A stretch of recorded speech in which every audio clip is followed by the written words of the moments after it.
तो ये कहानी है यूक की, जिसे उसकी पार्टी के मेंबर्स नाकारा समझते थे, इसीलिए उन्होंने उसे पार्टी से निकाल दिया। लेकिन फिर पता चला कि यूक तो एक ओवर पावर्ड कैरेक्टर है।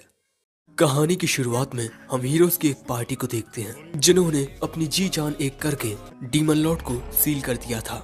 यानी पूरी दुनिया में डीमन लॉर्ड जो तबाही मचा रहा था वो थम गई है। लेकिन ये बस कुछ वक्त के लिए है, क्योंकि जब तक डीमन लॉर्ड को हराया नहीं जाता वो बार बार वापस लौटेगा इस दुनिया को तबाह करने के लिए। इसी वजह से ये हीरो कहता है। लेकिन हम सभी को इस बात से निराश होने की जरूरत नहीं है, बल्कि हमें तो उम्मीद रखनी चाहिए कि किसी दिन कोई आएगा जो हमारी ही तरह अपने कर्तव्य के लिए डीमन लॉर्ड से लड़कर उसे हराएगा और इस दुनिया को बचाएगा। एक दिन एक नया हीरो आएगा, जिसके बाद हम हमारे मेन कैरेक्टर यूक वेल्टियो को देखते हैं, जो अपने साथियों के साथ मिलकर मॉन्स्टर्स से लड़ रहा था और इसके पास मैजिकल पावर्स होती हैं। और उसकी एक टीममेट एक मॉन्स्टर पर फायर अटैक करती है। तभी यूक अपने दोनों हाथों से अलग अलग मैजिक स्पेल का यूज करता है।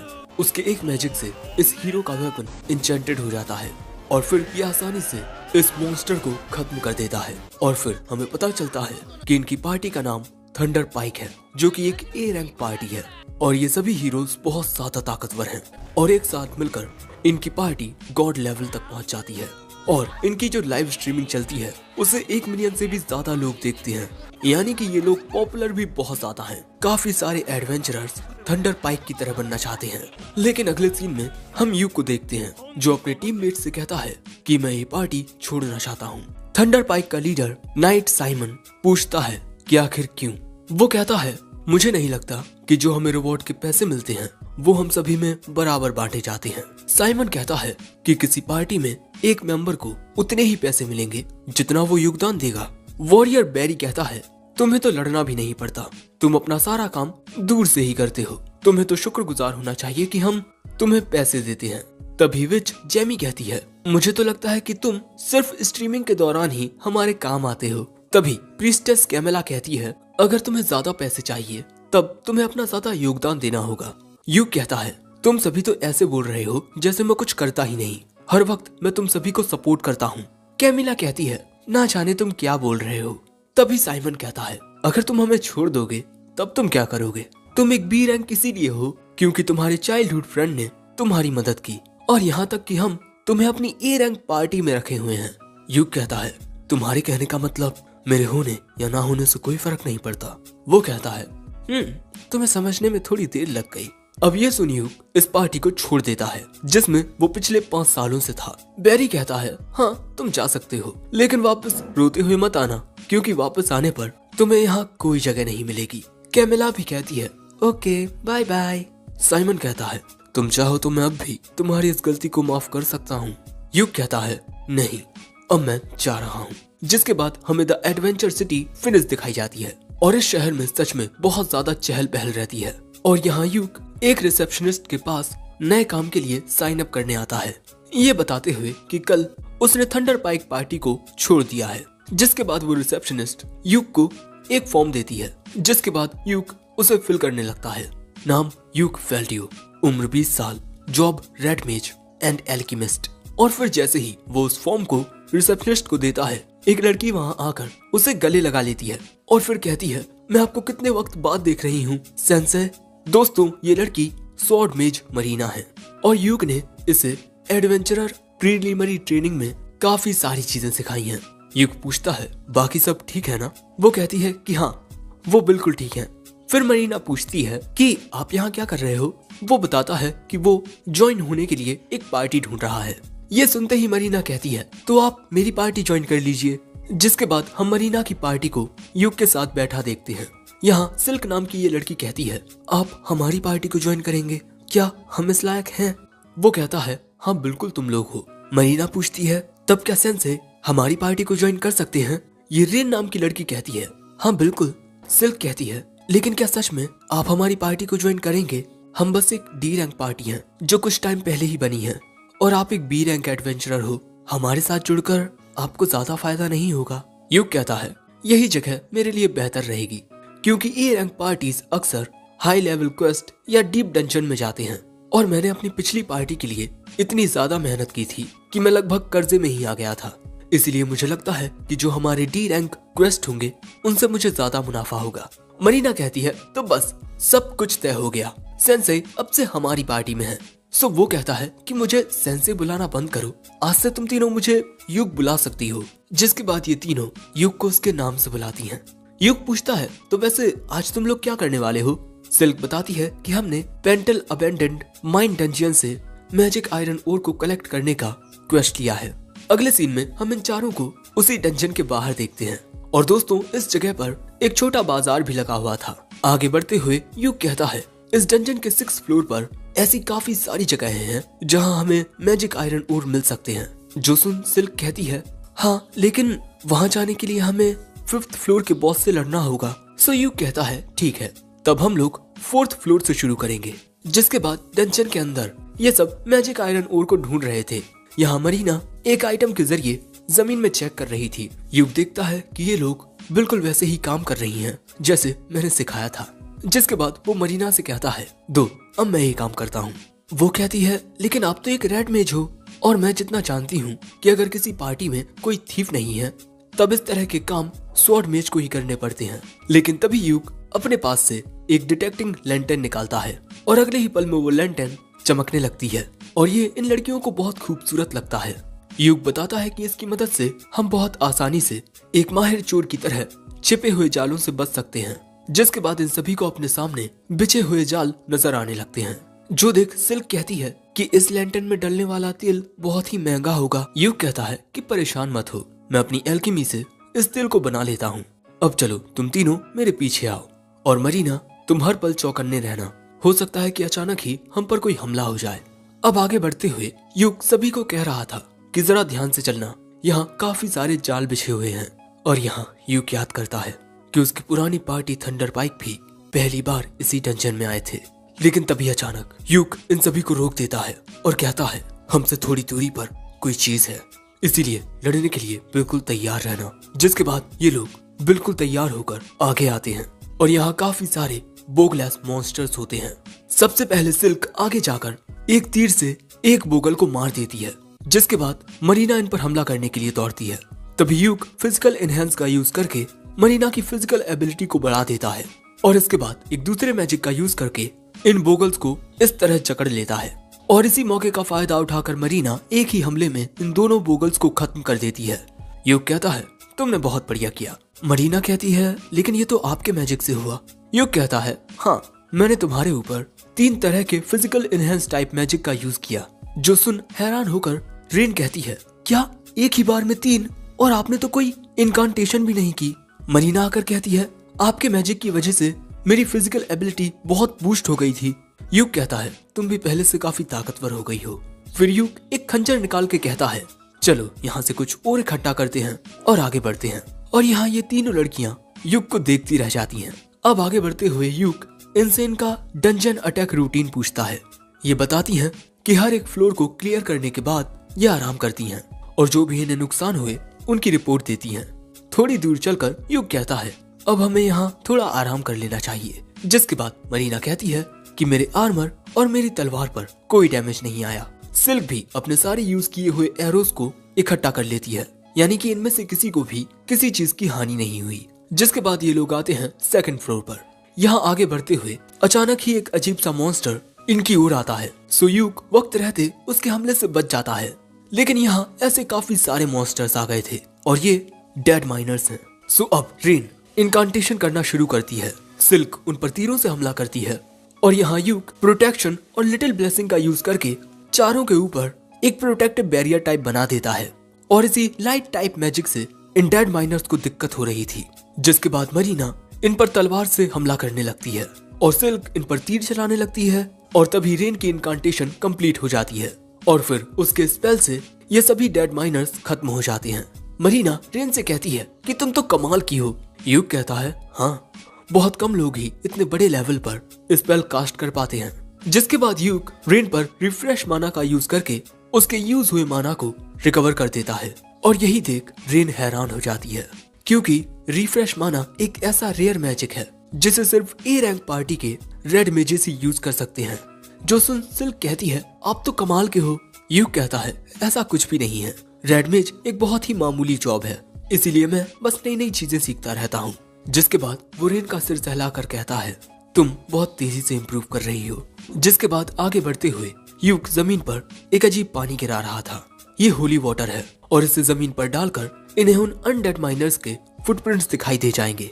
सिल्क कहती है कि ये भी बहुत महंगा होगा। यूक कहता है, हाँ ये काफी महंगा है, लेकिन मैं अपनी एल्केमी से इसे खुद बना लेता हूँ। मरीना सुनकर हैरान हो जाती है कि क्या आप खुद होली वाटर बना सकते हो? लेकिन आप तो कोई प्रीस्ट भी नहीं हो। यूक कहता है कि उन अनडेड माइनर्स को हराने के बाद उनकी जो राख बचती है मैं उसी को प्योरीफाई करके ये होली वाटर बना लेता हूँ। और हाँ, ये एल्केमी नहीं है, ये एक सीक्रेट रेसिपी है। जो सुन सिल्क कहती है, सच में हाई रैंक एडवेंचरर्स के पास कितना ज्यादा एक्सपीरियंस होता है। यूक कहता है, तुम लोग मुझसे जो चाहो वो सीख सकते हो। ये लड़कियां कहती हैं, हम हमेशा आपसे सीखने के लिए तैयार रहेंगे सेंसे। जिसके बाद यहाँ एक कमरे में आकर यूक कहता है, इस जगह से हम यहाँ पर मैजिक आयरन ओर्स को ढूंढना शुरू करेंगे, लेकिन पहले हम थोड़ा आराम करेंगे। जिसके बाद वो अपना बैग निकालता है और फिर अपने बैग में से एक बॉक्स निकालता है, वो भी काफी बड़ा, क्योंकि यूक के पास एक मैजिक बैग है और मैजिक बैग काफी महंगा आता है। अब यूक उसी डिब्बे में से खाने पीने का सामान निकालकर वही खाना बनाने लगता है। जो देख ये लड़कियां यूक से और भी ज्यादा इम्प्रेस हुई जा रही थीं। तभी यूक एक पॉट निकालता है और उस पॉट को चम्मच से ठकोने पर अचानक ही उसमें सूप क्रिएट हो जाता है, जिसमें से काफी अच्छी खुशबू आ रही थी। और ये लड़कियां तो बस ये देखती ही रह जाती हैं। रेन पूछती है कि ये क्या है। दोस्तों, रेन को आर्टिफैक्ट से बहुत प्यार है। यूक बताता है कि उसे ये pot Orius royal castle dunes dungeon में मिला था। इसे सूप स्टॉक कहते हैं, लेकिन ये टूटा फूटा था और इसे ठीक करवाने में यूक के काफी पैसे खर्च हुए थे। रेन कहती है, ये कितना अमेजिंग आर्टिफैक्ट है। और तभी भूख के मारे मरीना के पेट से आवाज आने लगती है। जिसके बाद खाना बनकर तैयार हो जाता है और यूक कहता है कि खाना खाना शुरू करो। ये लड़कियां इतने अच्छे खाने को बस ताके जा रही थीं और फिर ये खाना खाती हैं। इन तीनों को ये खाना बहुत ही अच्छा लगता है। लेकिन तभी इस खाने को खाकर सिल्क कहती है, सेंसेई देखकर लगता है कि इस खाने में माना मिला हुआ है। यूक बताता है कि अगर ध्यान से समझा जाए तो कुकिंग भी एक प्रकार की एल्केमी ही है, और क्योंकि अभी हमें बहुत सारा काम करना है इसीलिए मैंने इस खाने में थोड़ी ज्यादा मेहनत की है, जिससे तुम तीनों को ताकत मिले। लेकिन यूक की बात सुन सिल्क इसी बारे में सोचने लगती है, लेकिन उसे कुछ समझ नहीं आता। सुरेन कहती है कि तुम ज्यादा मत सोचो। जिसके बाद 4th फ्लोर में इनके सामने एक बहुत ही बड़ा मॉन्स्टर आता है। ये एक रॉक लिजार्ड है और दोस्तों इस जगह पर काफी सारे मैजिक आयरन ओर थे और ये सभी भी इस मॉन्स्टर से लड़ने के लिए तैयार थे। जैसे ही ये लिजार्ड इन पर हमला करने आता है, यूक अपने मैजिक से इसे स्लो कर देता है और अगले ही पल में मरीना अपनी फुल पावर के साथ उछलती है और अपने इनहैंड स्वॉर्ड के एक ही हमले से वो इस रॉक लिजार्ड को खत्म कर देती है। लेकिन हाँ, ऐसा करने से वो काफी थक जाती है क्योंकि मैजिक ब्लेड का यूज करने में काफी ज्यादा माना कंज्यूम होता है। तभी यूक आकर कहता है, अगर तुम इसी तरह प्रैक्टिस करती रही तब तुम्हें इस टेक्निक की आदत हो जाएगी। जिसके बाद वो उसके माना को रिफ्रेश कर देता है।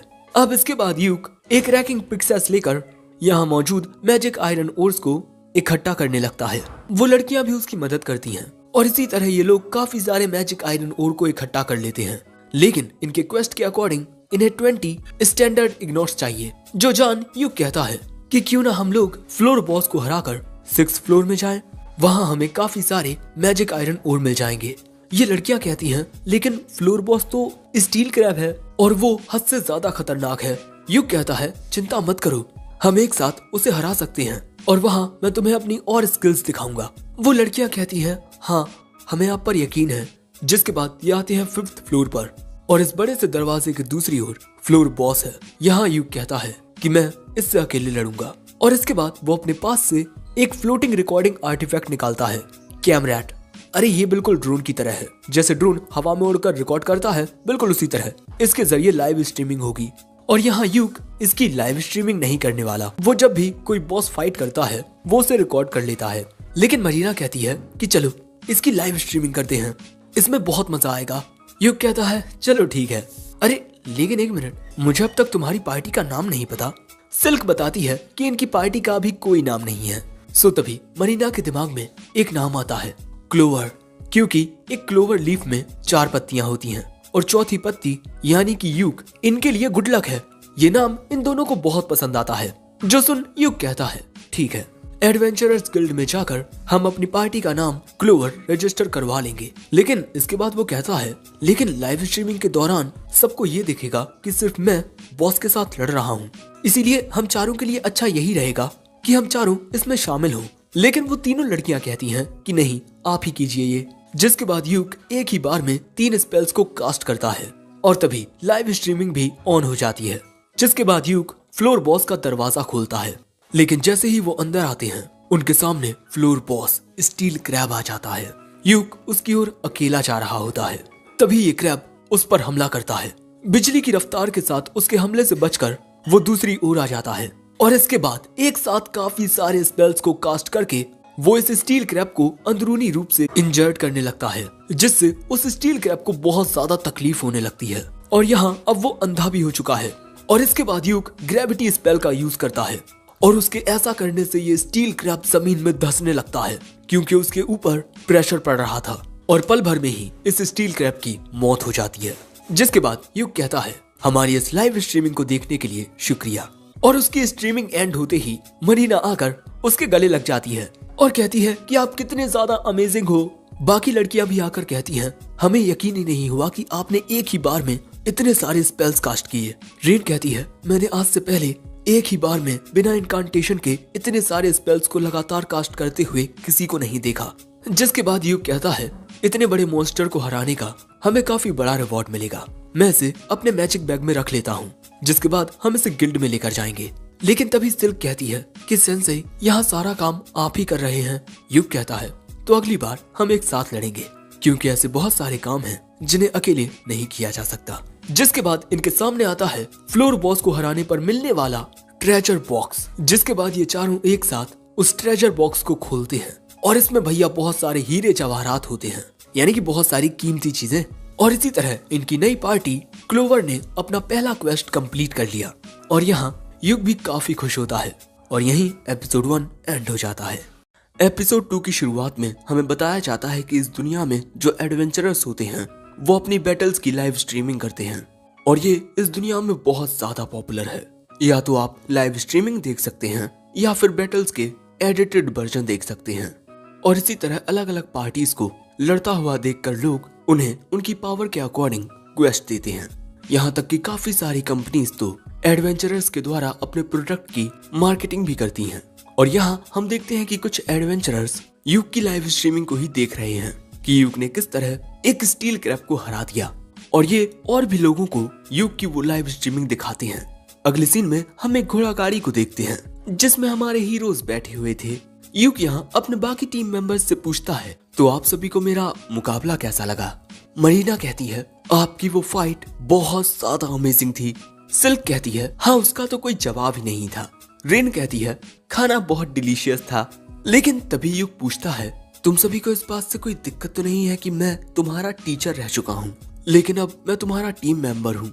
मेरा रैंक और स्टेटस तुम तीनों से काफी अलग है। ये बात सुन सिल्क कहती है, तो क्यों ना आप हमारी पार्टी के लीडर बन जाएं, क्योंकि अब तक हमारी पार्टी के पास एक प्रॉपर लीडर नहीं है। यूक हैरान होकर कहता है कि क्या मैं? सिल्क कहती है, हाँ, और शायद भगवान की भी यही मर्जी थी, इसीलिए तो आप हमें मिले। अब इससे पहले कि यूक इन्हें कुछ कहता समझाता, मरीना और रेन सिल्क की बात से सहमत हो चुकी थी। सो अब यूक सोचने लगता है, लीडर बनकर मैं इन बच्चों की बेहतर तरीके से हिफाजत कर पाऊंगा। चलो ठीक है, मैं लीडर बनने के लिए तैयार हूँ, लेकिन अगर कभी भी तुम्हें ये लगे कि मैं लीडर बनने के लायक नहीं हूँ तो बस मुझे बता देना। और ये बात सुन ये तीनों बहुत खुश हो जाती हैं। दूसरी ओर हमें ओरियस रॉयल कैसल ड्यून्स के 4th फ्लोर पर यूक की फॉर्मर पार्टी थंडर पाइक को देखते हैं और इनके सामने काफी सारे डायल वुल्फ्स नाम के मॉन्स्टर्स थे और इनकी तादाद बहुत ज्यादा थी, इसीलिए इनका सामना करने में इन्हें दिक्कत आ रही थी। इसीलिए साइमन यूक की जगह लेने वाले बंदे से कहता है, हे तुम इन्हें रोको। लेकिन वो कहता है कि मैं ऐसा नहीं कर सकता। साइमन कहता है, मैंने आज से पहले इतने सारे डायल वुल्फ्स को एक साथ कभी नहीं देखा। ये नया लड़का कहता है, अगर तुम लोग इन्हीं का सामना नहीं कर पा रहे तो इतने आगे क्यों आए? तभी एक वुल्फ जेमी को पकड़ लेता है और उसे इंजर्ड कर देता है। तभी साइमन आकर जेमी की मदद करता है और कैमिला से जेमी को हील करने को कहता है, लेकिन कैमिला का माना खत्म हो चुका है।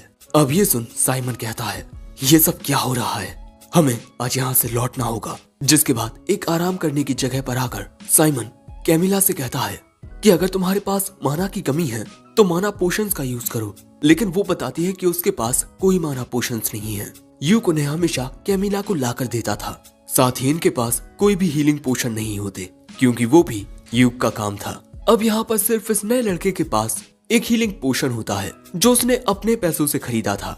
साइमन कहता है हमारा टीम मेंबर मर रहा है और तुम ऐसी बात कर रहे हो। वो पोशन देकर वो लड़का कहता है जब मैंने इस पार्टी को ज्वाइन किया तब तुम्ही ने कहा था कि हर एक मेंबर अपनी सप्लाईज के लिए खुद जिम्मेदार होगा, तभी कैमिला का थोड़ा माना रिकवर हो जाता है।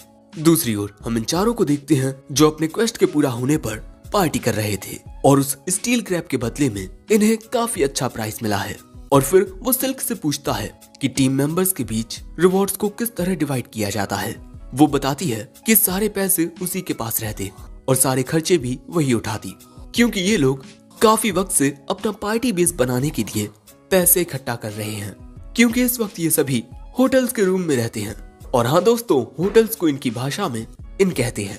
युग कहता है ठीक है, जैसा होता आया है वैसा ही करते हैं, सारे पैसों को पार्टी फंड में डाल देते हैं। और दोस्तों, इनसे थोड़ी ही दूरी पर हम थंडर पाइक को देखते हैं और यहाँ साइमन कहता है जब से हमारी पार्टी बनी है तब से हम इतनी बड़ी परेशानी में कभी नहीं फंसे। भगवान का शुक्र है कि वक्त रहते हमने जेनी को बचा लिया, और इस चीज का दोष सभी लोग इस नए लड़के को दे रहे हैं क्योंकि इसने हीलिंग पोशन को अपने पास रखा। इसका नाम कॉर्क है। कॉर्क कहता है कि डायल बुल्फ्स तुम्हारी गंध को सूंघ सकते हैं, इसलिए उनकी ओर जाते हुए सबसे पहले तुम्हें बीस्ट रिपेलेंट स्पेल का यूज करना चाहिए था। साइमन कहता है अगर तुम ये पहले से जानते थे तो तुमने हमारे लिए वो स्पेल कास्ट क्यों नहीं किया। तुम्हारी ही वजह से आज का हमारा मिशन फेल हुआ है। सो कॉर्क कहता है अगर ऐसी बात है तो ठीक है, मैं ये पार्टी छोड़ता हूँ। लेकिन तभी युग को ये आवाज सुनाई देती है। वो पीछे मुड़कर देखता है तो उसे यही सब दिखाई देते हैं। तभी मरीना कहती है सिल्क अब हम कल क्या करने वाले हैं। सिल्क कहती है ये तो अब हमें हमारे नए लीडर ही बताएंगे। युग बताता है कि कल उसे काफी कुछ खरीदना है, साथ ही अनडेड माइनर्स की राख से होली वाटर भी बनाना है। तो हम सभी परसों सुबह एडवेंचरर्स गिल्ड में मिलेंगे और फिर डिसाइड करेंगे कि हमें क्या करना है। वो लड़कियां कहती हैं ठीक है।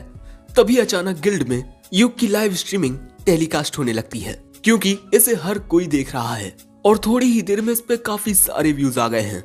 यहाँ युग के बारे में ही बताया जा रहा है कि इस रेड मेज ने कितनी आसानी से इस स्टील क्रैब को हरा दिया। युग कहता है कि अरे बच्चे देख रहे होंगे ये लाइव स्ट्रीमिंग। मरीना कहती है आप कुछ भी कहो लेकिन आप बहुत ताकतवर हो। जिसके बाद स्ट्रीमिंग में युग की क्लोवर पार्टी के बारे में भी बताया जाता है कि ये एक नई पार्टी है और थंडर पाइक भी इस स्ट्रीमिंग को देख लेती है। साइमन कहता है उस कमीने ने एक लो रैंक पार्टी को ज्वाइन करके वहाँ अपना दबदबा बना लिया है। दूसरी ओर ये सभी लड़कियां युग की तारीफ कर रही थीं कि उसी की वजह से आज हम यहाँ सेलिब्रेट कर रहे हैं।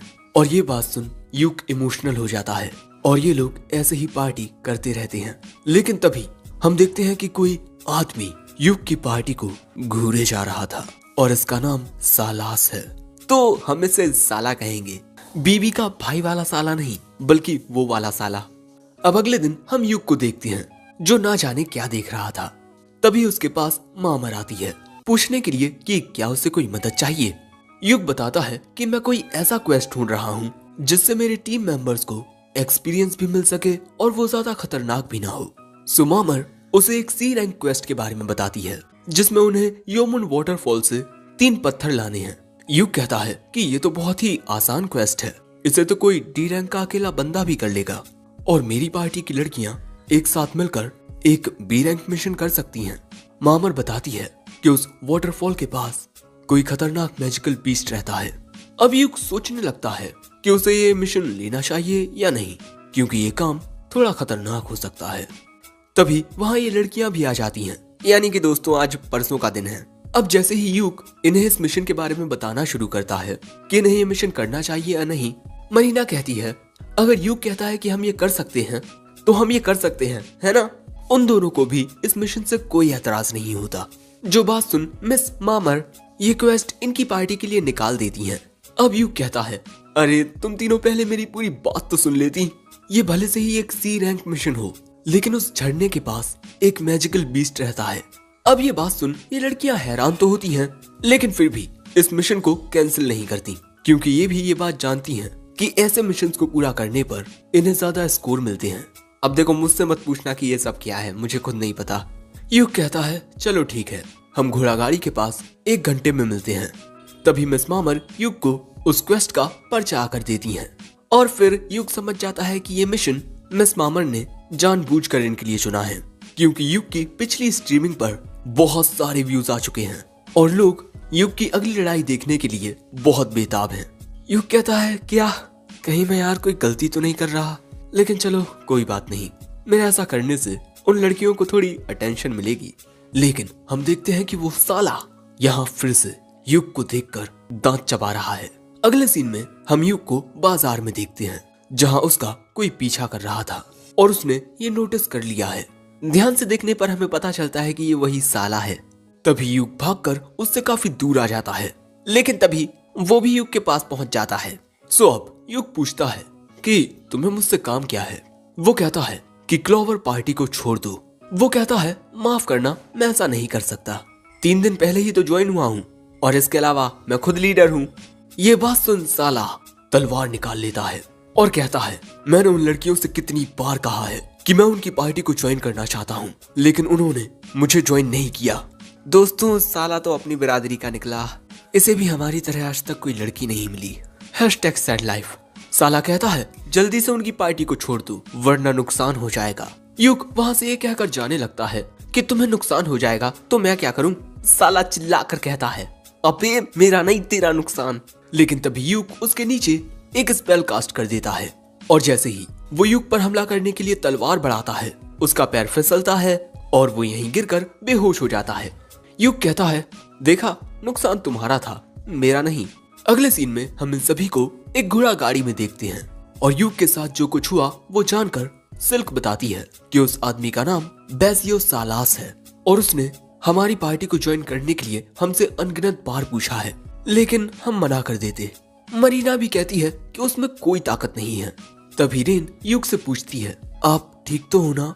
वो कहता है कि हाँ मैं बिल्कुल ठीक हूँ और गिल्ड वापस जाने पर मैं उस मोटे की गिल्ड में शिकायत करूंगा और अगर उसने कभी भी तुम तीनों में से किसी को परेशान किया तब मैं उसकी कुटाई कर दूंगा। मरीना कहती है वाह आप कितने अच्छे हो।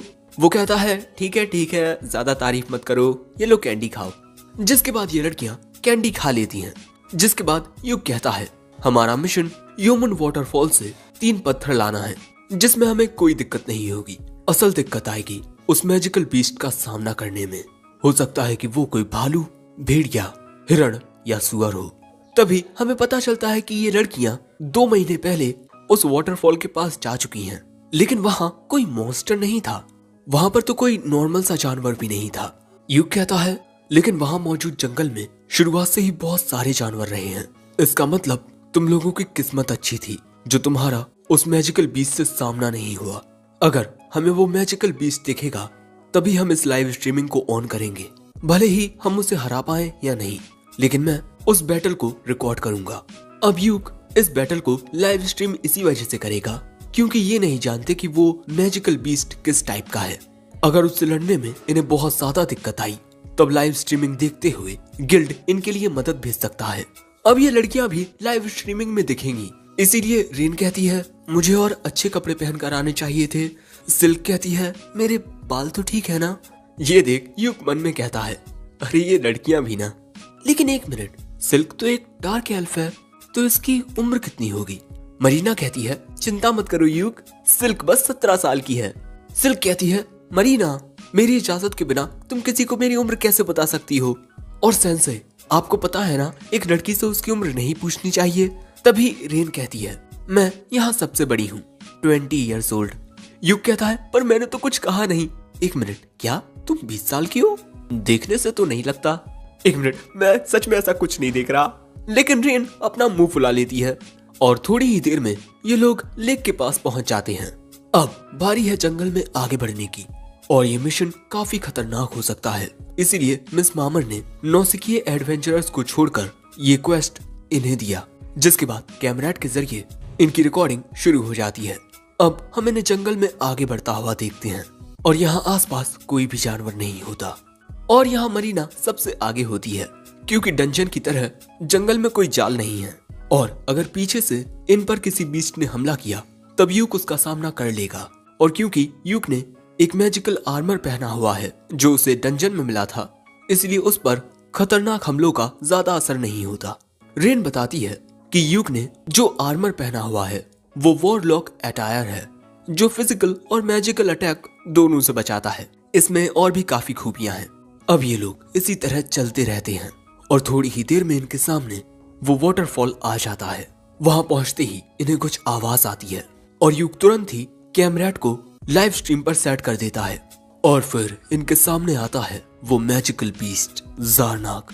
ये एक ऐसा हाई रैंक मैजिकल बीस्ट है जो नॉर्दर्न वेस्टलैंड या डंजन की गहराइयों में रहता है। इसे बीस्ट किंग भी कहा जाता है और यूक जानता है कि इनकी पार्टी इतने खतरनाक मॉन्स्टर को नहीं हरा सकती, इसलिए वो कहता है मैं इसे रोकने की कोशिश करता हूँ, तुम सभी भाग जाओ और सिल्क मेरी जगह पर लीडर की जिम्मेदारी तुम निभाओगी, सभी मेंबर्स को सेफ जगह तक पहुंचाना। वो मैजिकल बीस्ट इनकी ओर ही आगे बढ़ रहा था लेकिन मरीना भागने से इनकार कर देती है। सिल्क भी वहां से नहीं भागती और रेन भी तुरंत अपनी इनकांटेशन करने लगती है। वो लड़कियां कहती हैं हम यहाँ तुम्हें खतरे में छोड़कर नहीं भागेंगे। सो यूक कहता है ठीक है, हम एक साथ इससे लड़ेंगे। जिसके बाद यूक इन सभी की फिजिकल एबिलिटीज को बूस्ट कर देता है। फिर मरीना उस पर हमला करने जाती है लेकिन जब वो मॉन्स्टर हमला करता है तब उसका हमला रोकने में ही मरीना को बहुत दिक्कत होती है। वो मॉन्स्टर मरीना को दूर फेंक देता है। मरीना एक चट्टान से टकराती है। सो अगले ही पल में यूक उस मॉन्स्टर को शॉक देकर उस पर एक साथ 4 मल्टीपल स्पेल्स का यूज करता है लेकिन इन चारों से भी उसे ज्यादा कुछ नहीं होता। तभी मरीना भी उठकर खड़ी हो जाती है लेकिन यहाँ अब यूक के पास बस एक ही ऐसा मैजिक बचा है जो इन्हें बचा सकता है। इसीलिए वो मरीना से कहता है कि मुझे थोड़ा वक्त चाहिए। जिसके बाद वो उस स्पेल को कास्ट करना शुरू करता है। वहीं मरीना उस मॉन्स्टर से लड़ रही है और जंगल में होने की वजह से सिल्क की ताकत भी बढ़ गई है। वो भी जंगल की स्पिरिट से मदद मांग रही है और इस मॉन्स्टर को रोक रही है। मरीना और सिल्क एक साथ इस मॉन्स्टर पर हमला करना जारी रखती हैं। वहीं यूक उस स्पेल को कास्ट करता रहता है और फिर वो एक साथ 5 प्रकार के मैजिक का यूज करता है। प्रिस्मैटिक मिसाइल, और ये हमला बहुत ही ज्यादा हाई लेवल का होता है। यूक इस हमले को रिलीज करता है और ये हमला सीधा जाकर उस मॉन्स्टर में लगता है और यहीं यह एपिसोड एंड हो जाता है। एपिसोड 3 की शुरुआत में हम देखते हैं कि यूक अपने ग्रेड 5 मैजिक प्रिस्मैटिक मिसाइल का यूज करता है और यह हमला सीधा उस मैजिक बीस्ट ज़ारनाक में जाकर लगता है। लेकिन शुरुआत में देखने पर ऐसा लगता है कि जैसे यूक के उस हमले से ज़ारनाक को कुछ नहीं होता और अब तो यहाँ यूक भी बहुत ज्यादा थक चुका है और तभी ये ज़ारनाक इन पर हमला करने के लिए चाहता है। लेकिन अगले ही पल में उसके मुंह से बहुत सारा खून बहने लगता है और तभी रेन भी ग्रेड 5 मैजिक थंडरबोल्ट का यूज करती है जिसमें आसमान से बहुत खतरनाक बिजली ज़ारनाक पर आकर गिरती है और इससे एक बहुत ही बड़ा धमाका होता है। लेकिन इन सब के बावजूद भी ज़ारनाक जिंदा था। जो देख यूक तुरंत मरीना को इस ज़ारनाक का सिर काटने को कहता है। जिसके बाद मरीना इसकी ओर दौड़ते हुए जाती है और तभी यूक भी अपने एक स्पेल क्रिटिकल वेपन का यूज करता है जिससे मरीना की तलवार एक मैजिक ब्लेड बन जाती है और फिर वो उस मैजिक बीस्ट की ओर जाकर उस पर अपना हमला करती है। जिसके बाद हम देखते हैं कि आसमान से काले बादल छटते हैं और सूरज की किरणों के साथ ही द मैजिक बीस्ट ज़ारनाक खत्म हो जाता है। उसका सिर उसके धड़ से अलग हो चुका था। आखिरकार दोस्तों इन सभी ने एक साथ मिलकर मैजिक बीस्ट ज़ारनाक को हरा दिया। जिसके बाद यूक लाइव स्ट्रीम देख रहे सभी लोगों से कहता है इस लाइव स्ट्रीमिंग को देखने के लिए शुक्रिया। जिसके बाद हम देखते हैं कि राज्य में चारों ओर इन लोगों की ही लाइव स्ट्रीमिंग चल रही थी और ये लाइव स्ट्रीमिंग साइमन भी देख रहा था और यहाँ पर यूक की टीम की बहुत तारीफ हो रही थी जो देखकर साइमन को जरा भी अच्छा नहीं लग रहा था। वहीं दूसरी ओर हमारे यूक ने तो बहुत सारा माना खर्च कर दिया है लेकिन उस मैजिक बीस्ट को हराने के बाद ये लड़कियां बहुत खुश होती हैं। जिसके बाद यूक कहता है तुम तीनों ने बहुत अच्छा किया लेकिन हाँ मैं बाद में तुम तीनों को लेक्चर दूंगा। पर तभी रेन कहती है कि लेक्चर तो मैं आपको दूंगी, आप हमें इस जगह से भगाकर अपने आप को सेक्रीफाइस करने वाले थे, है ना? जिसके बाद मरीना और सिल्क भी कहती हैं कि वो दोनों भी कुछ शिकायतें करना चाहती हैं। जो बात सुन यूक कहता है ठीक है लेकिन मैं तुम्हें बता दूं कि इस बार हम इस मैजिक बीस्ट से सिर्फ और सिर्फ लक के जरिए जीत पाए हैं। लेकिन अगले ही पल में वो तीनों यूक को घूरने लगती हैं सो युग कहता है ठीक है, हम इस लाइव स्ट्रीम को अच्छे से रिव्यू करेंगे, ओके। जिसके बाद दोस्तों इनके सामने होती है एक बहुत ही खूबसूरत झील, और क्योंकि लड़ते हुए ये लड़कियां काफी ज्यादा गंदी हो गई हैं, इसीलिए युग इन तीनों से नहाने के लिए कहता है और थोड़ा आराम करने के लिए युग दूसरी ओर जाकर एक कैंप लगाएगा। जिसके बाद हम इन तीनों को नहाते हुए देखते हैं और दूसरी ओर युग जो कि कैंप लगाने की तैयारी कर रहा है, तभी वो यहाँ कहता है कैंपिंग, हाँ पुरानी यादें ताजा हो गई। फिर हमें 6 महीने पहले का एक सीन दिखाया जाता है जब युग को इन तीनों लड़कियों को पढ़ाने लिखाने की जिम्मेदारी मिली थी और इनके मिशन के पूरा होते हुए इन्हें शाम हो जाती है। जाते वक्त युग कहता है कि तुम तीनों आराम से इस टेस्ट में पास हो जाओगी, लेकिन तुम तीनों को ही कहीं ना कहीं खुद को इम्प्रूव करने की जरूरत है। जैसे सिल्क तुम कुछ ज्यादा ही केयरफुल होती हो, मरीना तुम सिचुएशन को ना समझकर उसे बिल्कुल नजरअंदाज कर देती हो, और रेन तुम्हें खुद में थोड़ा और कॉन्फिडेंस होना चाहिए, लेकिन जितनी तुम लोगों की काबिलियत है वो देखकर जरूर से तुम तीनों को डी रैंक एडवेंचरर लाइसेंस मिल जाएगा। जो बात सुन ये तीनों खुश हो जाती हैं। जिसके बाद ये सभी एक साथ मिलकर कैंप लगाते हैं और यहाँ मरीना कहती है कि वो डिनर बनाएगी। इन लोगों ने कुछ देर पहले एक रैबिट का शिकार किया था, उसी से मरीना रैबिट सूप बनाएगी। जिसके बाद रेन अपने मैजिक का यूज करके पानी को क्रिएट करती है और इसके बाद वो लकड़ियों में आग भी लगा देती है। और इन तीनों को एक साथ इतने अच्छे से काम करता हुआ देख युग मन में कहता है ये तीनों एक बहुत ही बेहतरीन पार्टी बनेगी और हो सकता है कि 2-3 सालों में ये थंडर पाइक से भी आगे निकल जाएं। मैं दुआ करूंगा कि तुम तीनों की ये एडवेंचरिंग जर्नी खुशियों से भरी रहे। और अब प्रेजेंट में युग कहता है मैंने कभी नहीं सोचा था कि मैं भी उनकी पार्टी का एक हिस्सा बन जाऊंगा। जिंदगी में चीजों का अंदाजा लगाना बहुत मुश्किल होता है। अब इसके कुछ दिन बाद हम इन चारों को गिल्ड में देखते हैं, क्योंकि इन्हें गिल्ड मास्टर ने अर्जेंट बुलाया है और शायद इसकी वजह मैजिक पीस सारनाग है, क्योंकि उसे हराने के लिए एक बी रैंक पार्टी लगती, लेकिन गिल्ड ने उस क्वेस्ट को एक डी रैंक पार्टी को दे दिया। हो सकता है कि सारनाग को हराने के लिए वो हमें शुक्रिया कहें, लेकिन साथ ही ये भी हो सकता है कि हमें कई बातें सुनने को मिल जाएं। और तभी वहाँ आते हैं फिनिश एडवेंचरर्स गिल्ड के गिल्ड मास्टर फैनवुड, उनके साथ मामर भी थी। और फिर वो इन चारों के पास आते हैं और फिर जरा गुस्से में युग से कहते हैं मुझे सारी जानकारी डिटेल में दो। युग कहता है मैं सब कुछ पहले ही डिटेल में रिकॉर्ड कर चुका हूँ। बेनवुड कहते हैं मैं उस लाइव स्ट्रीमिंग की बात नहीं कर रहा, मैं जानना चाहता हूँ कि इस मैटर पर तुम्हारे विचार क्या हैं। सो अब युग कहता है मिस्टर वेनवुड हम पर इस तरह तीखी नजरों से दबाव डालना बंद कीजिए, से ये तीनों डर रही हैं। और अगर आपको बात सिर्फ मुझसे ही करनी थी तो आपको सिर्फ मुझे बुलाना चाहिए था ना। तभी सिल्क युग से कहती है आप इस तरह गिल्ड मास्टर से बात मत कीजिए, लेकिन तभी गिल्ड मास्टर अच्छे से कहते हैं मैं देखकर खुश हूँ कि अब तुम पहले के जितने विनम्र नहीं रहे। युग कहता है वैसे आप ऐसा चेहरा क्यों बनाते हैं जिसे देखकर लोग डर जाएं। फिर इसके बाद ये सभी बैठ जाते हैं और अब गिल्ड मास्टर पूछते हैं तो अब बोलो युग तुम्हें इस बारे में क्या लगता है। युग कहता है ये शायद से ओवरफ्लो है और इसे तुरंत इन्वेस्टिगेट किया जाना चाहिए। ये बात सुनते ही हम देखते हैं कि मामर गिल्ड मास्टर के कहने पर एक इमरजेंसी इन्वेस्टिगेशन क्वेस्ट गिल्ड में रख देती है। तभी मरीना पूछती है कि ओवरफ्लो क्या है। युग बताता है कि जब खतरनाक मॉन्स्टर्स डंजन की गहराइयों से बाहर निकलने लगते हैं तब इसे ओवरफ्लो कहते हैं। ओ तो ये है ओवरफ्लो, अब तक तो हम सिर्फ एक ही ओवरफ्लो को जानते थे। Back to the story. तभी गिल्ड मास्टर बताते हैं कि डंजन में जो माना होता है वो मॉन्स्टर्स को डंजन में ही कैद रखता है, पर कभी कभार उस माना में कुछ दरारें पड़ जाती हैं और मॉन्स्टर्स डंजन से बाहर निकलने लगते हैं।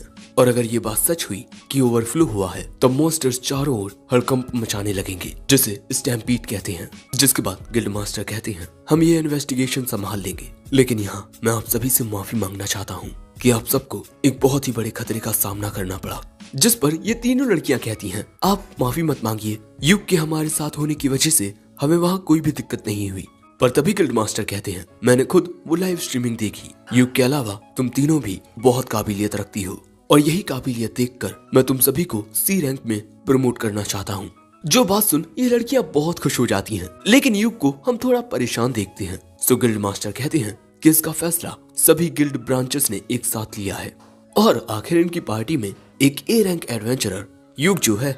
युग कहता है माफ करना पर मैं बी रैंक हूँ। गिल्ड मास्टर कहते हैं मैंने अपनी आंखों से तुम्हें प्रीस्मेस्टिक मिसाइल इस स्पेल का यूज करते हुए देखा। ये एक नए टाइप का मैजिक है जिसका इस्तेमाल अभी तो कोई और नहीं कर सकता और इसीलिए कॉन्ग्रेचुलेशंस युग, आज से तुम एक ए रैंक एडवेंचरर हो। जो सुन युग को ज्यादा कुछ समझ नहीं आता पर ये तीनों उसके लिए बहुत ज्यादा खुश होती हैं। जिसके बाद ये चारों रेस्टोरेंट में आकर अपनी इसी जीत का जश्न मनाने लगते हैं, क्योंकि अब ये तीनों लड़कियां सी रैंक में आ चुकी हैं और यूक ए रैंक पर, और इनके मिशन से इन्हें काफी बड़ा रिवॉर्ड भी मिला है, जो कि इन चारों को इनका खुद का बेस खरीदने में बहुत मदद आएगा। ये तीनों लड़कियां देखकर हैरान हो जाती हैं कि ये थैली तो सोने के सिक्कों से चमक रही है। यूक बताता है कि ये एक बी रैंक क्वेस्ट था, जिस वजह से इनका रिवॉर्ड भी बढ़ा है। साथ ही यूक ने उस मैजिक बीस्ट सारनाग की जो बॉडी थी वो भी काफी अच्छे दाम पर बेच दी है। लेकिन तभी सिल्क देखती है कि इस पोटली में सिक्कों के अलावा कुछ और भी होता है, जिस पर यूक का नाम लिखा था। यूक देखता है कि ये गिल्ड मास्टर की ओर से एक अपॉलॉजी लेटर है और इसमें होता है एक रैंडॉल प्लेटिनम कॉइन। और सिल्क के ये सारे पैसे गिनने पर सिल्क बताती है कि अब इनके पास इतने पैसे हो गए हैं कि ये अपना बेस खरीद सके। पर साथ ही सिल्क ये भी कहती है कि ये सब सेंसे की वजह से हो पाया है, हम अपनी दम पर तो ये कभी नहीं कर पाते। सो यूक कहता है कि सिल्क, अब मैं हमारी क्लोवर पार्टी का लीडर हूँ, इसीलिए तुम्हें मुझे कोई अलग शख्स समझने की जरूरत नहीं है। मैं जो भी कर रहा हूँ वो अपनी पार्टी के लिए कर रहा हूँ, और मेरी जो भी कमाई होगी वो हमारी पार्टी की होगी, और हमने ये पैसे एक साथ कमाए हैं, इसीलिए चलो अब जश्न मनाते हैं। अब ऐसे ही रात हो जाती है और यहाँ रेन यूक से पूछती है कि तुम्हारा सपना क्या है, क्योंकि अब हमारा एक गोल पूरा होने वाला है, इसीलिए मैं चाहती हूँ कि अब हम एक नया गोल सेट करें।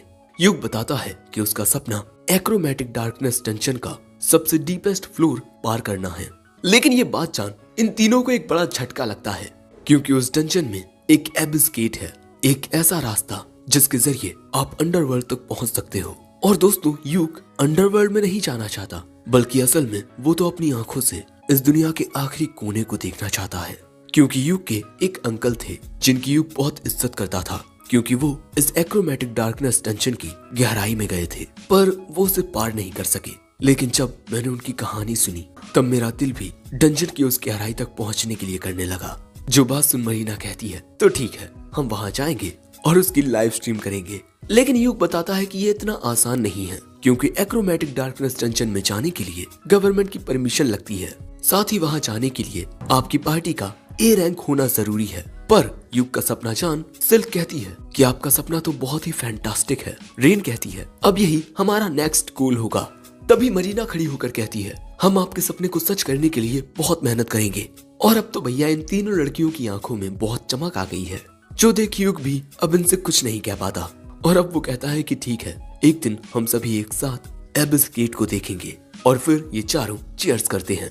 वहीं अगले दिन हम फिर से देखते हैं कि गिल्ड में बस क्लोवर पार्टी की लाइव स्ट्रीमिंग ही चल रही है, जो अब एक नया मिशन कर रहे थे, जहां हम देखते हैं कि यूक की पार्टी एक मॉन्स्टर को हराने की कोशिश कर रहे हैं, जो कि एक बड़ा सा कर्स हैंड होता है। सिल्क अपने मैजिक का यूज करके इस हाथ को जकड़ लेती है और फिर रेन लाइटनिंग मैजिक का यूज करके इस हाथ पर हमला करती है, जिसके बाद यूक एक स्क्रोल मैजिक का यूज करता है, जिससे जमीन से नुकीले कांटे निकलकर इस हाथ में घुस जाते हैं। और इसी तरह ये सभी एक साथ मिलकर इसे हराने में कामयाब हो जाते हैं। और आखिर में यूक कहता है हमारी लाइव स्ट्रीमिंग देखने के लिए शुक्रिया। और अब इनकी पार्टी कुछ ज्यादा ही पॉपुलर होती जा रही है, जो देख साइमन को काफी गुस्सा आ रहा था। यहाँ बैरी कहता है यूक उस लो रैंक पार्टी में जाने के बाद कुछ ज्यादा ही होशियार बन रहा है। तभी साइमन बताता है कि कुछ वक्त पहले यूक ए रैंक पर प्रमोट हो चुका है। और यहाँ मैं यूक के बारे में सोचना नहीं चाहता, लेकिन हमारी पार्टी की हालत दिन ब दिन बिगड़ती जा रही है। हमारे साथ जो भी नया मेंबर जुड़ता है वो ज्यादा वक्त तक टिक नहीं पाता। और दोस्तों, अब जेनी भी इनके साथ ज्यादा टाइम रहती नहीं, यहाँ तक कि जब ये किसी मिशन को करने जाते हैं तब जेनी की वजह से अब इन्हें दिक्कत होने लगी है। दूसरी ओर हम जेनी को देखते हैं, जो कि एक अंधेरे कमरे में यूक की लाइव स्ट्रीमिंग को देख रही थी। जिसके बाद हम बैरी को देखते हैं, जो एक मेट से पीने के लिए और शराब मंगवाता है। और फिर साइमन से कहता है हम उसे वापस आने के लिए क्यों नहीं कहते, क्योंकि मुझे अब लगता है कि उसी की वजह से हमारी पार्टी एक साथ रहती थी। कैमिलिया भी कहती है कि जब वो हमारे साथ था तब हमारे क्वेस्ट भी फेल नहीं होते थे। सो अब यहाँ साइमन भी कह देता है कि शायद से वो सच में हमारे लिए काफी काम का था। बैरी कहता है पैसे की कमी की वजह से उसने हमारी पार्टी को छोड़ा, हम जेमी के हिस्से का कुछ पैसा उसे देने लगेंगे, क्योंकि अब जेमी हमारे लिए इतनी काम की नहीं रही।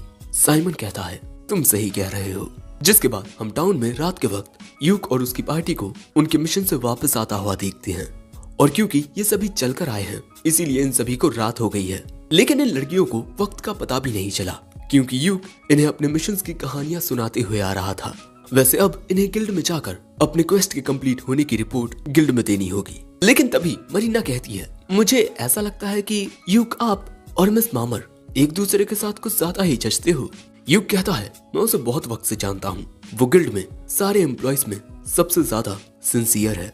और इसके अलावा तुम सभी मामर के बारे में अगर कुछ जानना चाहते हो तब तुम्हें अपने पेरेंट्स की जनरेशन के एडवेंचरर्स से उसके बारे में पूछना चाहिए, पर तुमने मेरे और मामर के बारे में ऐसा क्यों कहा? रेन कहती है, क्योंकि मरीना जेलस है। मरीना कहती है, नहीं ऐसा कुछ नहीं है। लेकिन जैसे ही ये लोग गिल्ड के पास पहुंचते हैं, वहाँ यूक का इंतजार कर रहा था साइमन। उसे देख यूक इन तीनों को गिल्ड में पहले अंदर जाने को कहता है। अब इन तीनों के यहाँ से जाने के बाद यूक पूछता है, तुम यहाँ क्या कर रहे हो साइमन? साइमन कहता है, मैं तुमसे कुछ बात करने आया हूँ, चलो पीते हुए बात करते हैं। लेकिन यूक वहाँ से ये कहकर जाने लगता है कि माफ करना, मैं काफी थका हुआ हूँ। पर तभी साइमन उसे रोक कर कहता है, कैसा रहेगा अगर तुम थंडर पाइक में वापस आ जाओ? और दोस्तों, इनकी ये बातें ये तीनों लड़कियां दरवाजे पर कान लगाकर सुन रही हैं। साइमन यहाँ कहता है, यूक मैं तुम्हें बचपन से जानता हूँ, तुम्हारा सपना क्या है वो भी जानता हूँ। तुम हम सभी के साथ इस दुनिया के आखिरी कोने में जाना चाहते थे ना, और अब तुम भी एक ए रैंक एडवेंचरर बन चुके हो। अगर तुम वापस थंडर पाइक में आना चाहते हो तो मैं इसके लिए राजी हूँ। लेकिन यूक कहता है, माफ करना, आई एम नॉट इंटरेस्टेड, क्योंकि अब मैं क्लोवर का लीडर बन चुका हूँ।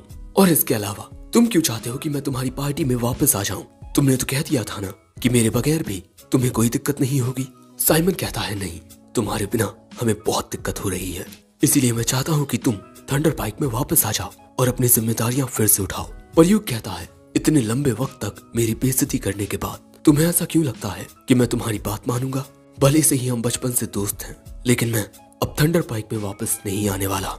साइमन कहता है, वो लो रैंक की लड़कियां बस आगे बढ़ने के लिए तुम्हारा इस्तेमाल कर रही हैं।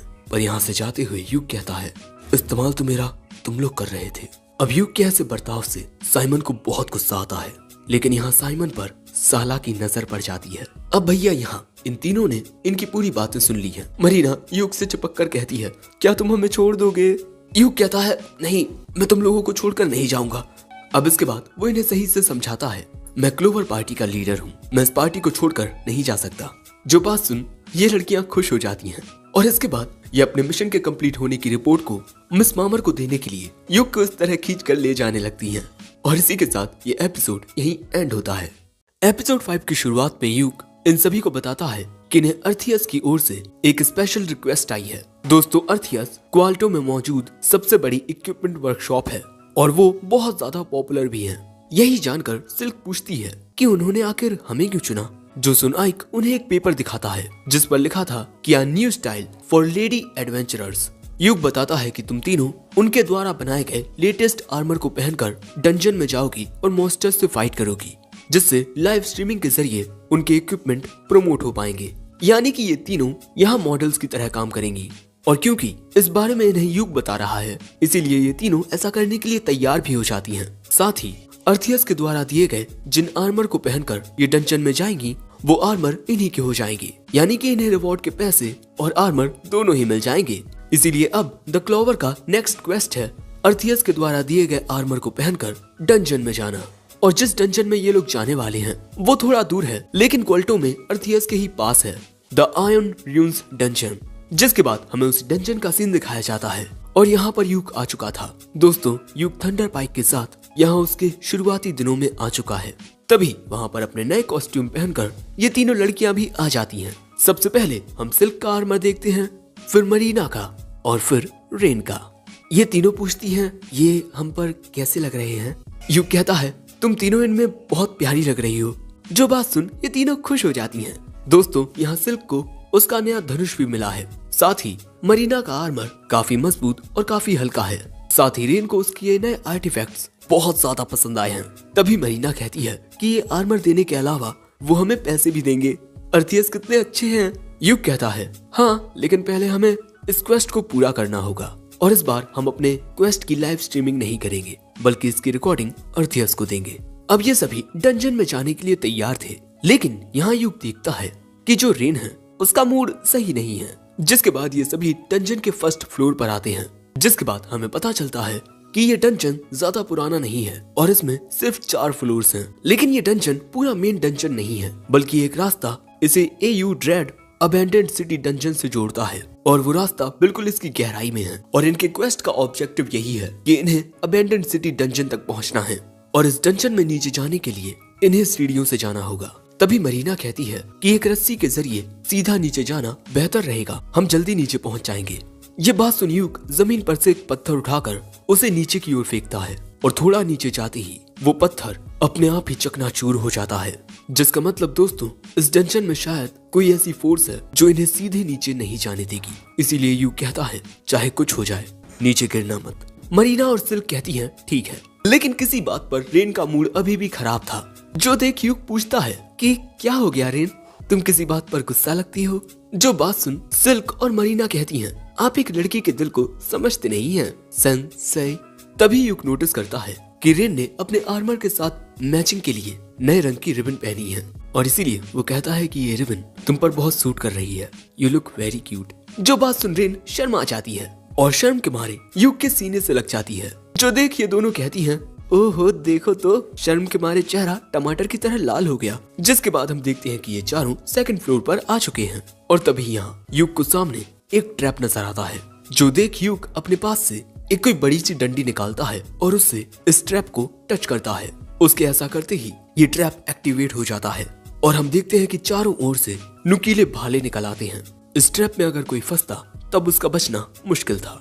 यूक कहता है चलो अब आगे बढ़ते हैं, लेकिन ये ट्रैप देखकर ही ये तीनों बहुत ज्यादा शॉक हो चुकी थी।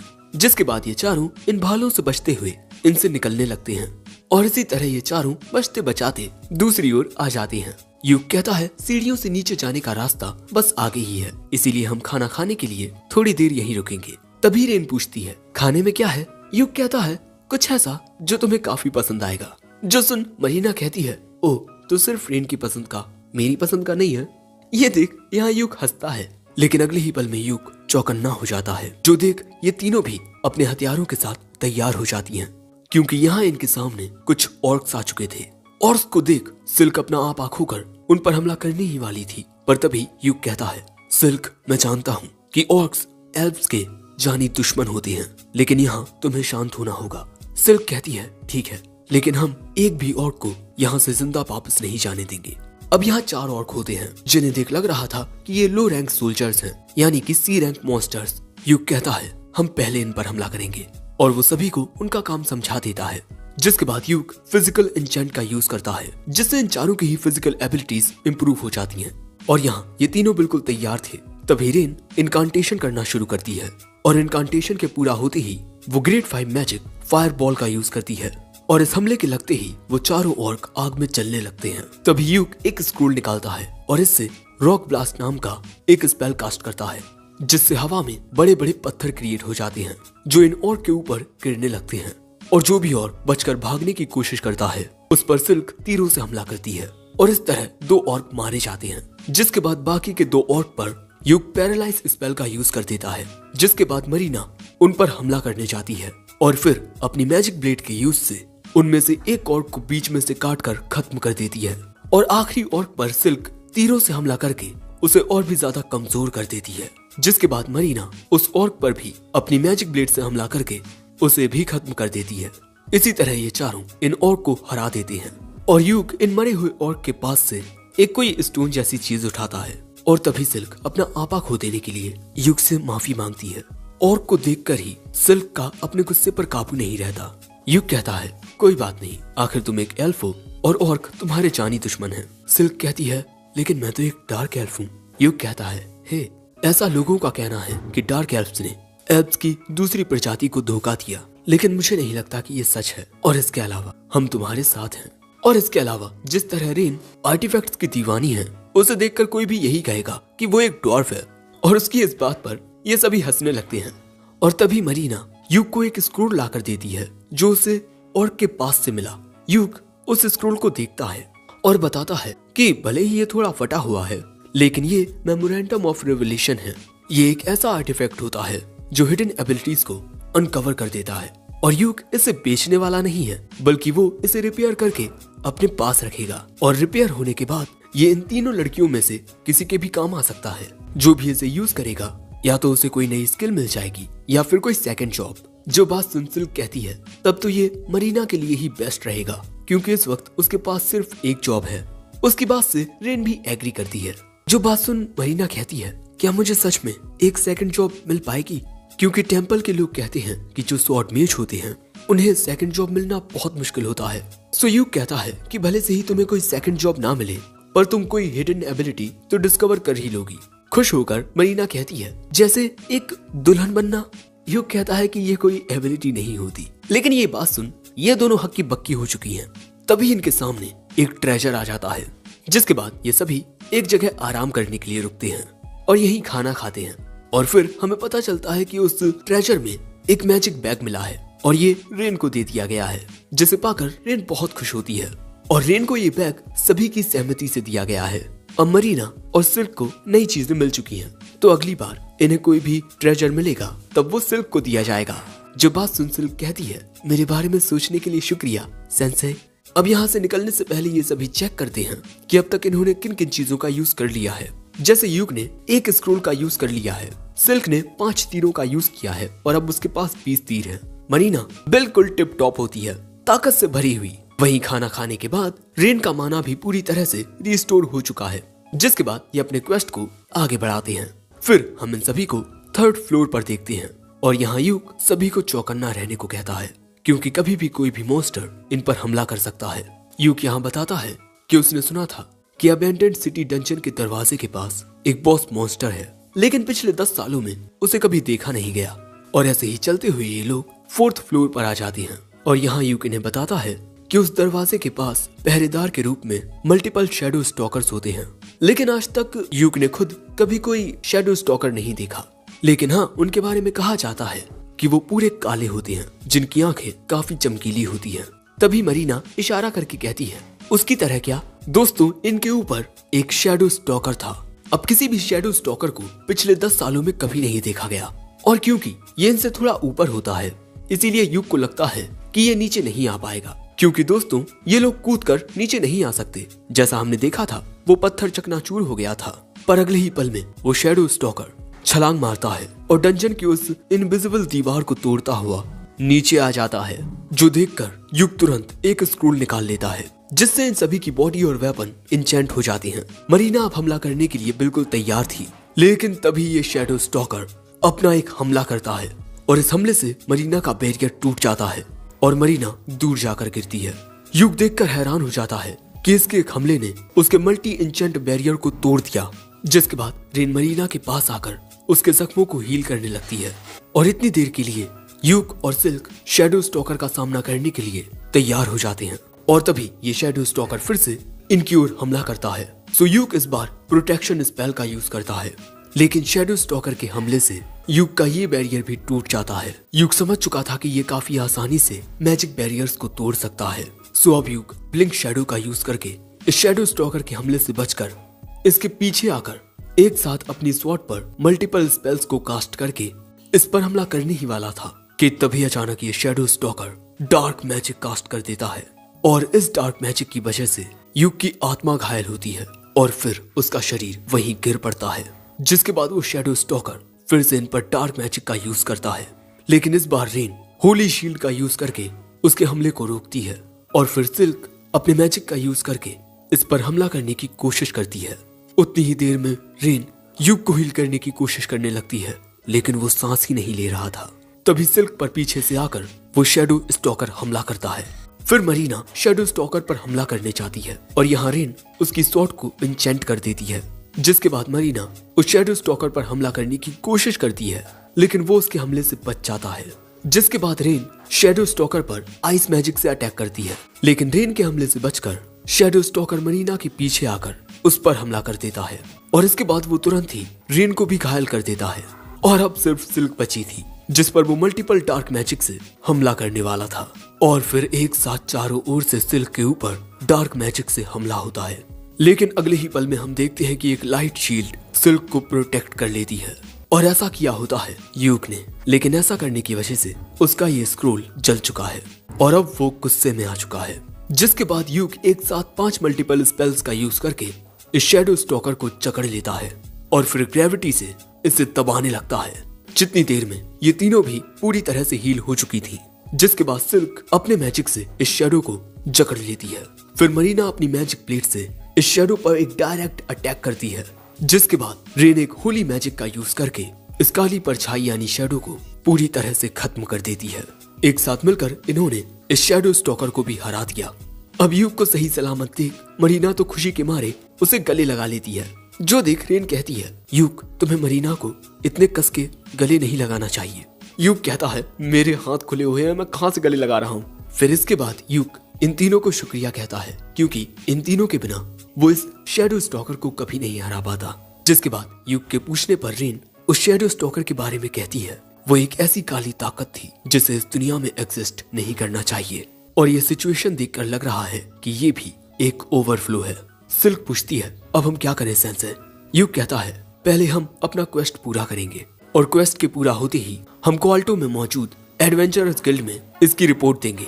पर तभी रेन यूक के पास जाकर उसके जख्म को ठीक करने लगती है और इसके बाद कहती है कि तुम्हें सब कुछ अकेले करने की कोई जरूरत नहीं है, हम एक टीम है और हम ये एक साथ करेंगे।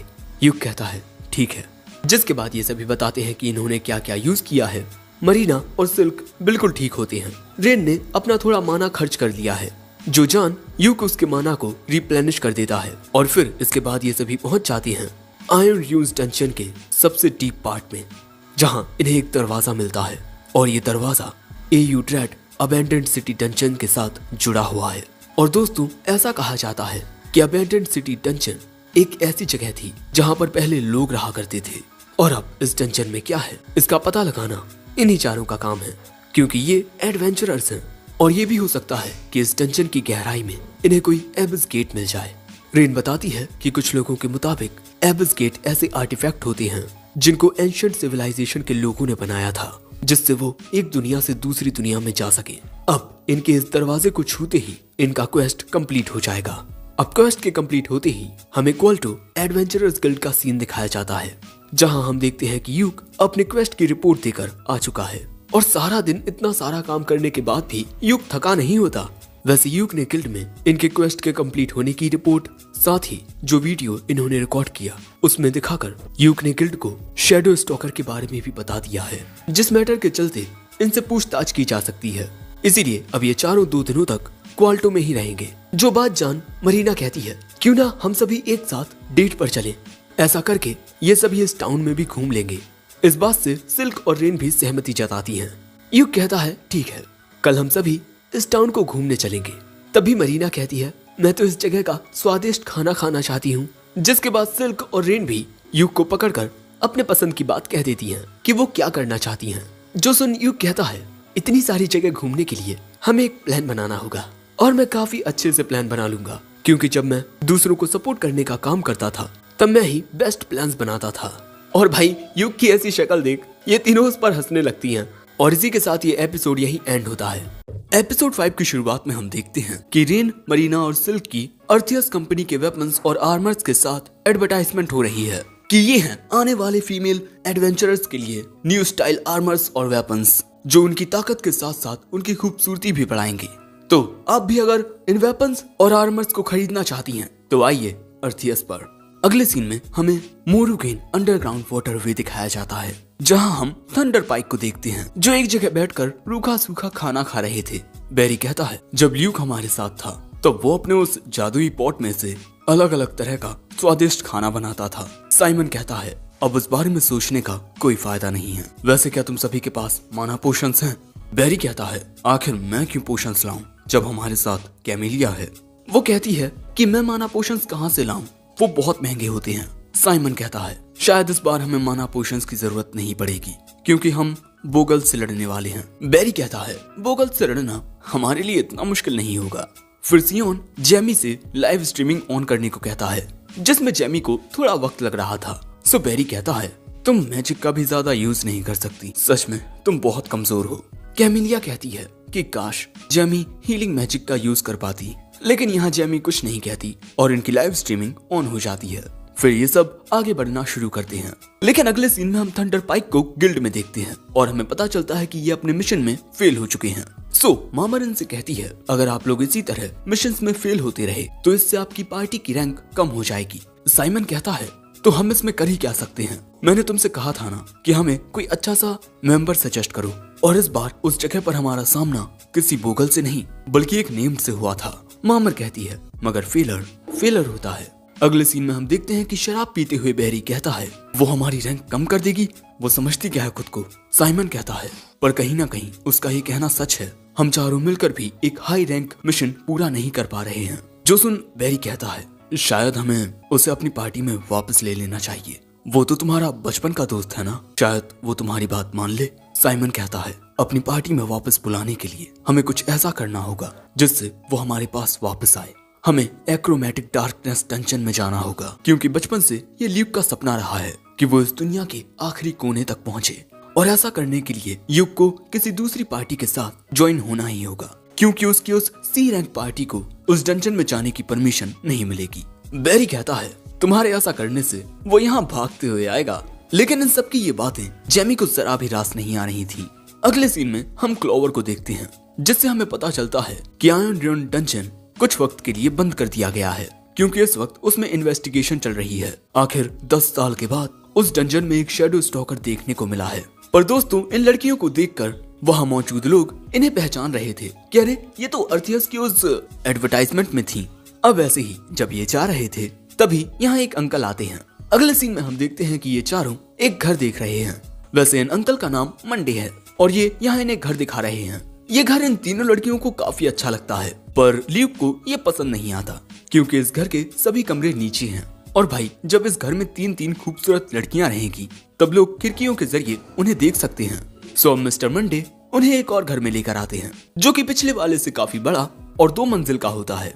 साथ ही इसमें एक अंडरग्राउंड स्टोरेज रूम भी है। और भाई ये घर तो इन चारों को ही पसंद आता है, लेकिन फिर भी यूक कहता है कि चलो एक और घर देख लेते हैं। जिसके बाद मिस्टर मंडे इन्हें आखिरी घर दिखाने के लिए ले जाने लगते हैं। पर दोस्तों ये तीसरा घर जिस गली में होता है उस गली के पास वाली गली में ही थंडर पाइक का बेस भी था। जो जान ये लड़कियां कहती हैं मिस्टर मंडे हमें ये आखिरी घर नहीं देखना, वो दूसरा घर ही सही रहेगा, क्योंकि दोस्तों ये लड़कियां नहीं चाहती कि ल्यूक को बार बार थंडर पाइक का चेहरा देखना पड़े। नेक्स्ट सीन में हम देखते हैं कि अब इनके नए घर में इनका सामान आ जाता है। ल्यूक इनसे पूछता है तुम तीनों ने अपने अपने रूम डिसाइड कर लिए? पर ये तीनों कहती हैं कि पहले आप अपना कमरा बताइए। ल्यूक कहता है 1 मिनट, तुम तीनों कहीं ये तो नहीं सोच रही कि मैं भी तुम तीनों के साथ यहीं रहूंगा? ये तीनों कहती हैं कि और क्या, आप हमारी पार्टी के लीडर हैं, आप तो हमारे साथ रहेंगे ही ना। ल्यूक कहता है पर मैं एक आदमी हूँ। मरीना कहती है तो क्या हुआ, हमें आप पर भरोसा है, और इसके अलावा अगर आप हमारे साथ रहेंगे तो हमें आपके हाथों का बना स्वादिष्ट खाना खाने को मिलेगा, वो भी हर दिन।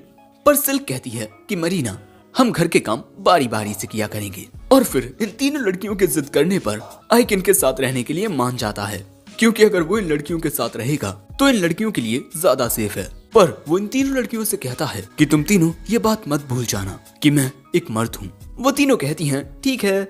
दोस्तों अगले सीन में इन सभी का सामान अपने अपने कमरों में रखा जाता है। और दोस्तों ल्यूक इन लड़कियों के लिए एक तोहफा लेकर भी आया है, एक बड़ा सा टैबलेट, हमारी भाषा में एक टीवी। और ये ल्यूक ने इसीलिए खरीदा है क्योंकि इसके जरिए ये अपनी और दूसरों की लाइव स्ट्रीम्स देखकर फाइटिंग स्ट्रेटजी बना सकते हैं और काफी सारी चीजें सीख भी सकते हैं। जिसके बाद ये लोग अपनी एक नई जिंदगी की शुरुआत करते हैं विद अ चीयर्स। लेकिन तभी एडवर्टाइज होता है थंडर पाइक के बारे में, जो एक दूसरी पार्टी के साथ ज्वाइन करके जाने वाली है एक्रोमैटिक डार्कनेस डंजन में इन्वेस्टिगेशन क्वेस्ट के लिए।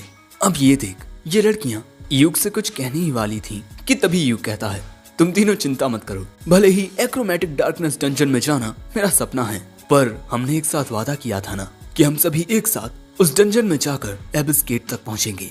पर तभी अचानक हम देखते हैं कि एक उड़ता हुआ लेटर ल्यूक के पास आता है। ल्यूक देखता है कि ये गिल्ड से आया है। अगले सीन में गिल्ड में मामर ल्यूक को बताती है कि उसके लिए एक रिक्वेस्ट आई है, और जब ल्यूक उसके बारे में पढ़ता है तब उसे पता चलता है कि ये सब थंडर पाइक ने किया है। और ल्यूक अगले ही पल में इस रिक्वेस्ट को डिक्लाइन कर देता है। लेकिन इसके बाद जब ल्यूक बाजार में होता है तभी उसकी ओर साइमन आता है और वो ल्यूक से आकर कहता है आखिर इसका मतलब क्या है ल्यूक, क्या तुम सच में हमारे साथ एक्रोमैटिक डार्कनेस डंजन में नहीं आना चाहते? ल्यूक कहता है ओ वाओ, तुम्हें मेरा सपना याद है। साइमन कहता है हाँ बिल्कुल, हम बचपन से दोस्त जो हैं ल्यूक कहता है मेरी फॉर्मर पार्टी किंगडम के सबसे खतरनाक डंजन में जाने वाली है, इसके लिए बेस्ट ऑफ लक, पर मैं तुम्हारे साथ नहीं आने वाला। साइमन कहता है तुम मेरी बात समझते क्यों नहीं ल्यूक? पर ल्यूक कहता है समझने की जरूरत तुम्हें है। मैं एक दूसरी पार्टी का लीडर हूँ और तुम एक दूसरी पार्टी के लीडर को अपने साथ आने का न्योता दे रहे हो। पर तभी साइमन कहता है तुम्हें पता भी है तुम्हारे हमें छोड़कर जाने से हमें कितनी ज्यादा दिक्कत हो रही है। ल्यूक कहता है तुम तो ऐसे कह रहे हो जैसे तुम सबको छोड़कर जाना मेरा अकेले का फैसला था। तुमने हमारी टीम की हर एक छोटी बड़ी जिम्मेदारी मुझे सौंपी हुई थी, या कहूँ थोपी हुई थी, लेकिन मैं सब कुछ सहता रहा, ये सोचकर कि किसी दिन तुम्हें समझ आएगा कि मुझ पर कितना प्रेशर है। लेकिन तुम में से किसी ने मुझे कभी समझा ही नहीं। साइमन कहता है देखो ल्यूक, तुम वापस आ जाओ मेरे पास, अपने साथियों के पास। पर ल्यूक कहता है माफ करना, अब मेरे साथी क्लोवर के मेंबर्स हैं। जो सुन साइमन को झटका लगता है और वो कहता है तो क्या तुम्हें इस बात से कोई फर्क नहीं पड़ता कि हमारे साथ क्या होता है? अगर इसी तरह हमारे मिशन फेल होते गए तो हमारी रैंक घट जाएगी। ल्यूक वहां से ये कहकर जाने लगता है कि ये तुम्हारी चिंता है, मेरी नहीं। साइमन यहाँ चिल्लाता रह जाता है। वहीं रेन तो इस बात से खुश होती है कि ल्यूक ने उसका हाथ थामा हुआ है। अब 2 हफ्ते बाद हम ल्यूक को गिल्ड मास्टर के साथ देखते हैं, जो ल्यूक को बताते हैं कि हर जगह ओवरफ्लो हो रहे हैं और अगर ऐसा ही चलता रहा तो जल्द ही एक स्टैम्पीड आएगा। ल्यूक पूछता है इस बारे में रॉयल एकेडमी का क्या कहना है? गिल्ड मास्टर कहते हैं उनका भी यही कहना है कि अगर ऐसा ही चलता रहा तो तबाही जरूर आएगी, और शायद इसी वजह से गवर्नमेंट ने एक्रोमेटिक डार्कनेस डंजन में इन्वेस्टिगेशन करने की इजाजत थंडर पाइक को इतनी आसानी से दे दी। इसीलिए ल्यूक, मैं तुम्हारी पार्टी को भी एक नॉमिनेशन क्वेस्ट देना चाहता हूँ, एक्रोमेटिक डार्कनेस डंजन का। ल्यूक कहता है पर हमारी पार्टी एक सी रैंक पार्टी है और वहाँ जाने वाली थंडर पाइक के अलावा बाकी की पार्टीज भी ए रैंक की हैं। गिल्ड मास्टर कहते हैं वहाँ जाने वाली पार्टीज के कुछ लोगों पर भरोसा नहीं किया जा सकता। जिसके बाद वो ल्यूक को कुछ एप्लीकेशंस दिखाते हैं जिसमें इस बात के रिकॉर्ड्स हैं कि एक्रोमेटिक डार्कनेस डंजन में एक एबिस गेट है। गिल्ड मास्टर कहते हैं इसीलिए मैं ये जिम्मेदारी तुम्हें देना चाहता हूँ ल्यूक, तुम इस डंजन को भले ही कन्क्योर ना करो पर इन्वेस्टिगेट तो कर ही सकते हो। ल्यूक कहता है पर यह अब भी हमारे लिए बहुत खतरनाक है। गिल्ड मास्टर कहते हैं इस मिशन के लिए मुझे तुम्हारी जरूरत है ल्यूक, तुम वहाँ इसका भी यूज कर सकते हो। वो ल्यूक को एक स्क्रोल भी देते हैं, स्क्रोल ऑफ एग्जिट। ल्यूक कहता है ये तो बहुत ही ज्यादा कीमती है, आप ये मुझे क्यों दे रहे हैं? वो कहते हैं ल्यूक अगर हो पाता तो मैं इस डंजन में खुद जाकर उस एबिस गेट की सच्चाई अपनी आंखों से चेक करता, पर मेरा जाना मुमकिन नहीं, इसीलिए मैं ये जिम्मेदारी तुम्हें दे रहा हूँ। तभी कमरे में मिस मामर आती हैं और वो ल्यूक को एक कागज दे देती हैं। दोस्तों ये वही कागज था जो थंडर पाइक ने ल्यूक के लिए भेजा था, लेकिन इसे पोस्ट करने वाले इस बार किंग ऑफ वेलमेलिया होते हैं, और क्योंकि अब ये रिक्वेस्ट किंग ने की है तो ल्यूक इसे मना नहीं कर सकता। वो कहता है मैं इसे अपने पार्टी मेंबर्स के साथ डिस्कस करूंगा। जिसके बाद हम देखते हैं कि ल्यूक घर की ओर जाते हुए भी इसी बारे में सोच रहा था। घर पर आकर वो इन तीनों को सब कुछ बताकर कहता है मुझे लगता है कि हमें इसके लिए मना कर देना चाहिए, क्योंकि हम इसके लिए अभी इतने तैयार नहीं हैं, न ही हमारे पास इतना अनुभव है। साथ ही एक्रोमेटिक डार्कनेस डंजन बहुत ज्यादा खतरनाक है। पर सिल्क कहती है भले ही हमारे पास ज्यादा अनुभव ना हो पर हम वहाँ जाने के लिए पूरी तरह से तैयार तो हो ही सकते हैं, क्योंकि आज नहीं तो कल हम इस डंजन में एबिस गेट के इन्वेस्टिगेशन के लिए जाएंगे ही, तो अभी हमारे पास एक काफी अच्छा मौका है। रेन और मरीना भी सिल्क की बात से सहमत होती हैं, पर तभी रेन कहती है आप इस बात से डर रहे हैं ना कि आप हमें खोना दें?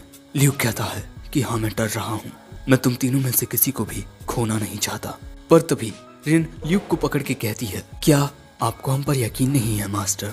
ल्यूक कहता है नहीं, मुझे तुम तीनों पर पूरा यकीन है। जो सुन ये कहती हैं तो चलो अब आपके सपने को पूरा करते हैं।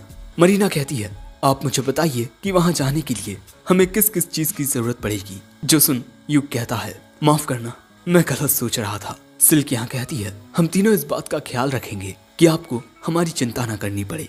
मरीना कहती है कि हाँ आप हमारी चिंता मत कीजिए। ल्यूक कहता है हाँ मैं समझ गया, चलो अब एक साथ एक्रोमेटिक डार्कनेस डंजन में चलते हैं। अगले सीन में ल्यूक अपनी पार्टी के साथ गिल्ड मास्टर के पास आता है और उन्हें बताता है कि वो इस मिशन को एक्सेप्ट कर रहा है। मैंने अपनी पार्टी के साथ इस बारे में बात कर ली है, वो इस मिशन के लिए तैयार हैं, पर हमारी पार्टी में एक जासूस की कमी है। गिल्ड मास्टर कहते हैं मामर ने इस बारे में पहले से ही तैयारी करके रखी है। तभी मिस मामर वहाँ आकर इंट्रोड्यूस कराती हैं नेने को, जो कि दोस्तों एक कैट गर्ल है। साथ ही वो मिस मामर की दोस्त की बेटी है। और ये कुछ ज्यादा ही मजाकिया है। इसने इसके होम टाउन में सबकी नाक में दम कर रखा था, इसलिए मैं इसे अपने साथ ले आई। जिसके बाद नेने खुद को इंट्रोड्यूस करती है। मेरा नाम नेने शिल्फिंडल है। मैं पहले एक चोर थी और अब मैं एक निंजा हूँ और मेरी रैंक सी है और मैं आपकी मदद के लिए अपना तन मन सब कुछ लगा दूंगी, इसलिए प्लीज मुझे अपनी पार्टी में ले लीजिए। एपिसोड 6 की शुरुआत में हमें फिनिश एडवेंचरर्स गिल्ड में अंडरग्राउंड केवर्न का सीन दिखाया जाता है और यहाँ हम गिल्ड मास्टर बैनवुड के साथ युग की पार्टी को देखते हैं। और दोस्तों हमें पता चलता है कि एडवेंचरर्स गिल्ड के नीचे एक्रोमेटिक डार्कनेस डंजन में पहुंचने का एक रास्ता होता है, लेकिन इस जगह की सिक्योरिटी बहुत टाइट होती है। जिसके बाद हमें मिस मामर के जरिए पता चलता है कि एक्रोमेटिक डार्कनेस डंजन के दरवाजे को सील करने के लिए हमने उसके ऊपर ही एडवेंचरर्स गिल्ड बना दिया। अब इसके बाद गिल्ड मास्टर कहते हैं एक्रोमेटिक डार्कनेस डंजन में इन्वेस्टिगेशन के लिए 3 पार्टी जाने वाली थी, जिसमें से स्कॉडिया ने वहां जाने से इनकार कर दिया और कल ग्रांड्स ब्लो ने भी ऐसा ही किया, क्योंकि दोस्तों जो ग्रांड्स ब्लो पार्टी है वो सिर्फ फेमस होने के लिए यहाँ जाने वाली थी, उनमें इतनी कोई काबिलियत नहीं है। यानी कि अब इस टेंशन के अंदर सिर्फ थंडर पाइक ही मौजूद है। तभी एक आदमी बताता है कि कुछ लोग आरोप लगा रहे हैं कि मिस्टर साइमन अपने स्पॉन्सरशिप के पैसे को बेफिजूल में ही जाया कर रहे हैं। जो सुन युग सोचता है कि आखिर वो करना क्या चाहता है। गिल्ड मास्टर कहते हैं पुरानी बातों की वजह से डरना मत, ये डंजन का काम है, इसे सीरियस होकर करना। युग कहता है हाँ बिल्कुल। दोस्तों साथ ही युग की पार्टी ने काफी सारे प्लान्स बना लिए हैं। हर एक फ्लोर पर पहुंचने के बाद आराम करना, साथ ही इन्हें क्या मिला है और इन्होंने क्या खोया है वो अच्छे से देखना। आखिर में युग कहता है चलो आगे बढ़ते हैं, लेकिन सावधान रहकर। जिसके बाद इनके लिए एक्रोमेटिक डार्कनेस डंजन के अंदर जाने का रास्ता खुल जाता है। गिल्ड मास्टर कहते हैं डंजन में ज्यादा कुछ मत करना, वहाँ पर तुम सिर्फ इन्वेस्टिगेशन के लिए जा रहे हो, समझे ना। युग कहता है हाँ, तो अब हम चलते हैं। और इनकी लाइव स्ट्रीमिंग भी यहीं से शुरू हो जाती है। पूरे किंगडम के लोग इन्हें देखने वाले हैं। लाइव स्ट्रीमिंग के जरिए युग कहता है हम हैं क्लोवर और आज हम एक्रोमेटिक डार्कनेस डंजन को इन्वेस्टिगेट करने के लिए जा रहे हैं, इसलिए हमें बेस्ट ऑफ लक जरूर कहिए। और इसी तरह the clover party achromatic darkness dungeon के लिए निकल जाती है।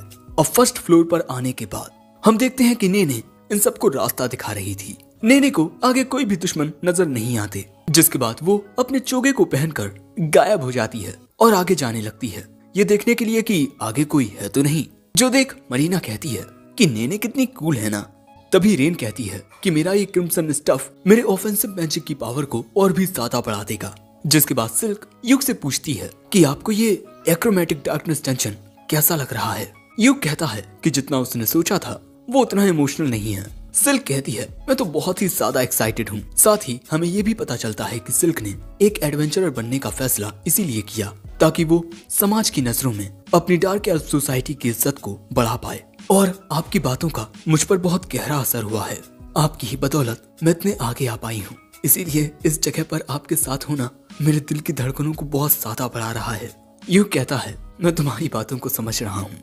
तभी नेने आकर बताती है कि उसने आगे का रास्ता चेक कर लिया है, लेकिन ये जगह बहुत ही ज्यादा अजीब है। जिसके बाद युग एक दरवाजा खुलता है जो कि अलग से हवा में लटक रहा था। ये जगह बहुत ही ज्यादा अजीब है, जैसे इसका कोई अंत ही ना हो। अब आगे बढ़ते हुए युग कहता है कि शायद से थंडर पाइक इस वक्त 8वें फ्लोर तक पहुंच चुकी होगी। मरीना कहती है कि क्या 2 हफ्ते गुजरने के बाद भी वो बस 8वें फ्लोर तक ही पहुंचे। आगे बढ़ते हुए युग कहता है हम इस जगह पर ज्यादा कुछ नहीं करेंगे, बस ये चेक करेंगे कि कहीं डंजन में कोई अजीब घटना तो नहीं घट रही, और हम इस हर एक चीज की लाइव स्ट्रीमिंग करेंगे। इस रिकॉर्डिंग की चेकिंग बाद में गिल्ड मास्टर खुद रॉयल एकेडमी स्कॉलर्स के साथ करेंगे। और दोस्तों कुछ स्कॉलर्स के मुताबिक ये डंजन एक अंडरग्राउंड टावर है, क्योंकि यहाँ कुछ सीढ़ियाँ देखने को मिली हैं जो ऊपर की ओर जाती हैं। लेकिन सुनने में आया है कि आप कूदकर भी इस डंजन में नीचे नहीं जा सकते, बिल्कुल आयरन ह्यून्स डंजन की तरह इसमें भी एक फोर्स होती है जो आपको सीधे ऊपर या नीचे नहीं जाने देगी। यानी कि दोस्तों चाहे इन्हें ऊपर जाना हो या नीचे, इन्हें जाना होगा सीढ़ियों से ही, जो कि इस डंजन का रूल है।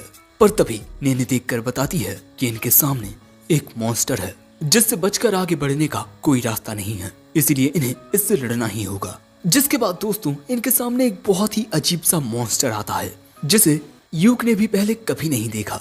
फिर यूक इनसे कहता है सिल्क तुम इस पर अपने तीरों से हमला करना, रेन तुम हमला करना अपने ऑफेंसिव मैजिक से। साथ ही वो मरीना को मॉन्स्टर पर हमला करने के लिए ये वेपन देता है, क्योंकि यूक इस मॉन्स्टर को जल्द से जल्द खत्म करना चाहता है। तो दूर से हमला करना ही बेहतर रहेगा। और दोस्तों, जो मरीना थी वो यहाँ पर अपनी तलवार से फाइट करना चाहती थी, क्योंकि पिछले डंजन में यूक को एक फटा हुआ स्क्रोल मिला था और उस स्क्रोल को ठीक करने के बाद उससे मरीना को एक सामुराई नाम की सेकंड जॉब मिल गई। इसीलिए मरीना अपनी नई ताकत को चेक करना चाहती थी। जो सुन नेने कहती है, वाह मरीना, तुम्हारे पास दो रेयर जॉब्स हैं। मरीना कहती है कि काश मैं मैजिक का भी यूज कर पाती। सो सिल्क कहती है कि ज्यादा लालच मत करो। जिसके बाद हम देखते हैं कि यूक अब उस मॉन्स्टर पर हमला करने के लिए एक स्पेल पढ़ने लगता है। साथ ही रेन भी अपने ऑफेंसिव मैजिक स्पेल की चैंटिंग करने लगती है। यहाँ पर नेने अपने निंजुत्सु के साथ इन्हें सपोर्ट करेगी और अगले ही पल में यूक इस मॉन्स्टर पर अपने प्रिज्मेस्टिक मिसाइल से हमला करता है, लेकिन उस हमले को ये अपनी बड़ी सी कुल्हाड़ी से काट देता है। तभी मरीना इस पर हमला करके इसकी कुल्हाड़ी को जमीन में धंसा देती है और इसी मौके का फायदा उठाकर रेन इस पर एक फायर अटैक करती है, जिससे ये मॉन्स्टर चलने लगता है पर मरता नहीं। सो सिल्क इस पर एक साथ 3 तीरों से हमला करती है और फिर आखिरी हमला करने के लिए जैसे ही यूक आगे बढ़ता है तभी ये मॉन्स्टर वहीं खत्म होकर गिर पड़ता है। तभी नेने कहती है कि ये तो वही स्पेल था ना जिसका यूज आपने उस ज़ारनेक पर किया था।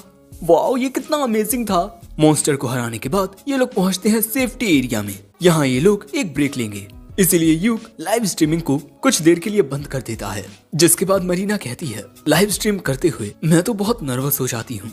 फिर यूक पूछता है, तो किसी ने कुछ खोया? सिल्क ने जिन तीरों का यूज किया था वो उसने वापस ले लिए, लेकिन मरीना का इस स्टंगर जोई से एक एरो खर्च हो चुका है। रेन बताती है कि उसका माना रिकवर हो चुका है, साथ ही नेने को भी कोई दिक्कत नहीं होती। तो अब आखिर में सवाल आता है इनके सामने मौजूद इस ट्रेजर चेस्ट का। अब यूक को बस एक बात समझ नहीं आ रही कि इसे खोलते वक्त ये लोग इसकी लाइव स्ट्रीम करें या नहीं, क्योंकि दोस्तों क्लोवर एक सी रैंक पार्टी है और यहाँ इनके हाथ एक हाई रैंक डंजन का एक ट्रेजर चेस्ट लगा है। तो हो सकता है कि कुछ लोगों को ये पसंद ना आए, इसीलिए ये लोग इसकी लाइव स्ट्रीमिंग नहीं करेंगे। अब इसे खोलते वक्त नेने बताती है कि इसमें एक ट्रैप सेट है, लेकिन इससे कोई दिक्कत नहीं होगी। नेने ट्रैप को हटा देती है और दोस्तों इसके बाद इसे खोलने पर इन्हें मिलते हैं काफी सारे हीरे जवाहरात। यूक सिल्क से कहता है कि वो इन हीरे जवाहरातों को अपने बैग में डाल ले। सारे हीरे जवाहरात सिल्क अपने बैग में डाल लेती है। अब उसमें रखे हुए कुछ आइटम्स को यूक चेक करता है।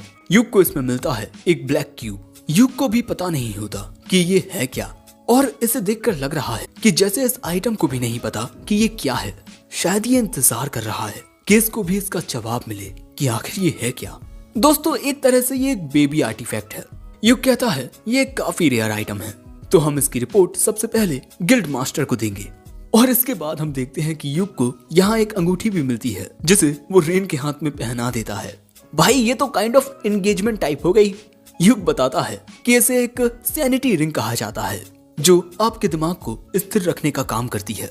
पर भाई लोग यहाँ पर रेन के साथ साथ यहाँ पर मरीना, सिल्क और नेने भी शर्माने लगी हैं, क्योंकि देखकर तो यही लग रहा है कि ये इनकी एंगेजमेंट हो चुकी है। अब अगले सीन में हम इन चारों को देखते हैं जो नेने के आने का इंतजार कर रहे हैं। नेने आगे का रास्ता चेक करने के लिए गई है, जिसके बाद वो आकर बताती है कि उसे सेकंड फ्लोर पर जाने के लिए सीढ़ियां मिल चुकी हैं। यूक कहता है हम काफी अच्छे से आगे बढ़ रहे हैं, थैंक्स नेने। वो कहती है कि ये मेरी वजह से नहीं बल्कि इस आर्टिफैक्ट की वजह से हो रहा है। ये आर्टिफैक्ट उस जगह तक पहुंचने का आपको रास्ता दिखाता है जहां आप पहुंचना चाहते हैं। यूक कहता है विंड प्रीमिंग आइटम्स का यूज अक्सर नए डंजन्स को एक्सप्लोर करने के लिए किया जाता है। दोस्तों यूक इतने सारे रेयर आइटम्स को यूज कर चुका है कि अब उसे नए रेयर आइटम्स देखकर इतनी हैरानी नहीं होती। ये बात लड़कियां कह रही थी। अब सीढ़ियों के पास आकर थोड़ा आराम करते हुए यूक इनसे पूछता है तुम सभी को क्या लगता है एक्रोमैटिक डार्कनेस डंजन के बारे में? यहाँ क्या गड़बड़ हो सकती है? मैप को देखते हुए सिल्क कहती है कुछ अलग अलग एरियाज में जाकर इस मैप की पेंटिंग्स खुद ब खुद ही चेंज हो रही हैं और यहाँ पहुँचने तक इन्होंने काफी सारे मॉन्स्टर्स का सामना कर लिया है, पर वो पहला मॉन्स्टर जिसके पास वो बड़ी कुल्हाड़ी थी वो सबसे ज्यादा ताकतवर था और अजीब भी। जो सुन यूक कहता है तो शायद वो शार्क जैसा दिखने वाला मॉन्स्टर और वो ट्रेजर चेस्ट, इन दोनों की ही जानकारी गिल्ड में नहीं थी। इन दो रेयर चीजों का फर्स्ट फ्लोर पर मिलना काफी ज्यादा एबनॉर्मल है। किसी फ्लोर पर खतरनाक मॉन्स्टर्स का मिलना या उसमें ट्रेजर चेस्ट का मिलना ये उस फ्लोर के रिस्क को दर्शाता है, लेकिन फर्स्ट फ्लोर पर ही इन्हें एक अजीब सा ब्लैक बॉक्स जैसा रेयर आइटम मिल गया और साथ ही एक हाई क्वालिटी आर्टिफैक्ट भी। ये सब बहुत ही अजीब है। ये लड़कियां पूछती हैं तो अब हमें क्या करना चाहिए? यूक कहता है आज हमारा पहला दिन था, अब हमें वापस लौट जाना चाहिए। दोस्तों ये सभी सही सलामत एग्जिट तक पहुंचने ही वाले हैं। यूक सभी की तारीफ कर रहा था कि आज सभी ने बहुत अच्छा काम किया, पर तभी अचानक नेने को कुछ आवाज सुनाई देती है और अगले ही पल में इनके पीछे थंडर पाइक आ जाती है।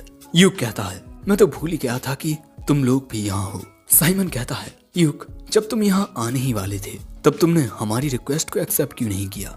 यूक कहता है, हमें यहाँ किंगडम की ओर से एक मामूली सा मिशन मिला था, हम बस उसी के लिए आए थे। तभी कैमेलिया कहती है, तुम्हें तो इस बात का शुक्रगुजार होना चाहिए कि हम तुम्हें वापस आने के लिए कह रहे हैं।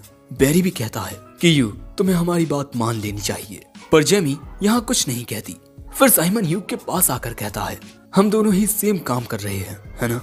तो मुझे लगता है कि तुम्हें अपना स्ट्रीमिंग डाटा और वो हर एक चीज जो तुम्हें यहाँ मिली वो मुझे दे देनी चाहिए। हम इस जगह पर एक साथ मिलकर काम कर सकते हैं। यूक कहता है, मुझे याद नहीं कि मैंने कब कहा था कि मैं तुम लोगों के साथ मिलकर काम करूंगा। बैरी कहता है, तुम्हें तो शुक्रगुजार होना चाहिए कि हम एक ए रैंक पार्टी तुम्हारी सी रैंक पार्टी को अपने साथ जुड़ने का मौका दे रहे हैं। वैसे दोस्तों ये सारी चीजें लाइव स्ट्रीमिंग के जरिए हर कोई देख रहा था। साइमन कहता है, ये बेहतर रहेगा कि हमारी ए रैंक पार्टी हर एक चीज की रिपोर्ट दे। तभी सिल्क कहती है, तुम्हें शर्म नहीं आती? एक ए रैंक पार्टी होकर तुम दूसरों को इस तरह ब्लैकमेल कर रहे हो। पर तभी कैमेलिया और बैरी कहते हैं, तुम एक तुच्छ और मामूली सी ब्लैक एल्फ होकर हमारे साथ बहस कर रही हो। तभी साइमन कहता है, मैं यहाँ यूक के साथ बात कर रहा हूँ, तुम सब बीच में मत बोलो।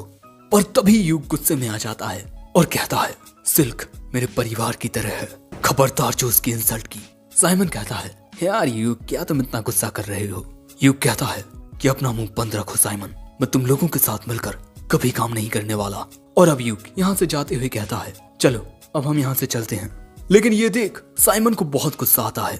अब 2 दिन बाद हम थंडर पाइक को गिल्ड मास्टर के सामने देखते हैं। गिल्ड मास्टर कहते हैं, थंडर पाइक पर बहुत सारे आरोप लग रहे हैं, जिनमें तुम्हारे स्पॉन्सर्स एल्फ कोरेस्पोंडेंस काउंसिल और वेलमेलिया सिविल राइट यूनियंस की ओर से हैं, और एक तो गिल्ड हेडक्वार्टर्स से आया है। साइमन कहता है, अगर ये आरोप हम पर उस लाइव स्ट्रीमिंग को देखकर लगाए जा रहे हैं तो मैं आपको बता दूं कि हमने वो सब इसीलिए कहा क्योंकि उस तुच्छ डार्क एल्फ ने हमारे सामने बोलकर हमारी बेइज्जती की थी। लेकिन ये बात सुनते ही गिल्ड मास्टर साइमन में एक मुक्का मारते हैं, जिससे साइमन दूर गिरता है। और अब गिल्ड मास्टर चिल्लाकर कहते हैं, तुम्हें शायद इस बात का अंदाजा नहीं है कि तुमने कितनी बड़ी गलती कर दी है। और तभी साइमन डार्क एल्फ के बारे में कुछ गलत बोलने ही वाला था कि गिल्ड मास्टर उसकी ओर एक खंजर फेंकते हैं। साइमन के चेहरे पर खरोंच आ जाती है। गिल्ड मास्टर कहते हैं, तुम एक ए रैंक एडवेंचरर हो और तुमने एक डार्क एल्फ के बारे में बुरी बात की, जिससे किंगडम की डिग्निटी पर सवाल उठ रहे हैं। साइमन कहता है, हमारा तो बस कुछ एडवेंचरर्स के साथ एक मामूली सा झगड़ा हुआ था। गिल्ड मास्टर उसकी गर्दन पकड़ के कहते हैं, तुम्हारे उस छोटे से झगड़े की वजह से किंगडम के एल्फ्स के साथ रिलेशनशिप पर खतरा मंडरा रहा है, इसीलिए अब थंडर पाइक के सभी लोगों को लाइव स्ट्रीमिंग में माफी मांगनी होगी, वरना ऐसा भी हो सकता है कि तुम्हारी पार्टी को बेदखल कर दिया जाए। जो सुन साइमन कहता है, तो फिर मिशन का क्या? हाँ, मुझे नहीं लगता कि हमारे अलावा कोई और उस डंजन में जाने की बहादुरी दिखाएगा। और वो क्लोवर एक सी रैंक पार्टी, उसे तो गवर्नमेंट से ही एक्रोमेटिक डार्कनेस डंजन में जाने की इजाजत नहीं मिलने वाली। और तभी गिल्ड मास्टर कहते हैं, क्लोवर ने अपने गोल को अचीव किया है, इसीलिए अब उनकी पार्टी को ए रैंक पर प्रमोट कर दिया गया है। जो सुन साइमन के तोते उड़ जाते हैं। गिल्ड मास्टर कहते हैं, जाओ और जाकर लाइव स्ट्रीमिंग में माफी मांगो। अगले सीन में हम देखते हैं कि रात के दौरान बारिश हो रही है और साइमन एक गली में होता है। वो गुस्से में कहता है, आखिर मैं माफी क्यों मांगू? ये सब उस युग की गलती है। उसने लाइव स्ट्रीम में वो सब दिखाकर हमें जानबूझकर जलील किया। पर तभी उसके पास एक शख्स आता है और दोस्तों ये होता है सालास यानी साला। और वो कहता है, मिस्टर साइमन, क्या आप यूक और द क्लोवर से बदला लेना चाहते हैं? अगर आप मेरे साथ हाथ मिला लें तो मेरे पास एक बहुत ही अच्छा आइडिया है और इसके जरिए आप फिर से टॉप पर आ जाएंगे और मुझे भी वो मिल जाएगा जो मैं चाहता हूँ। उसकी बात सुन साइमन मुस्कुराता है और तभी बिजली भी कड़कती है और यहीं ये एपिसोड एंड हो जाता है। तो दोस्तों अब यूक और उसकी पार्टी के साथ क्या होगा ये जानने को मिलेगा अगले पार्ट में। वैसे ये वीडियो पसंद आया हो तो लाइक करना, चैनल पर नए आए हो तो सब्सक्राइब करते जाना और हाँ, मुझे इंस्टा पर फॉलो कर लो, लिंक डिस्क्रिप्शन में है। और मैं मिलता हूँ जल्द ही एक नए वीडियो में, तब तक के लिए सायोनारा।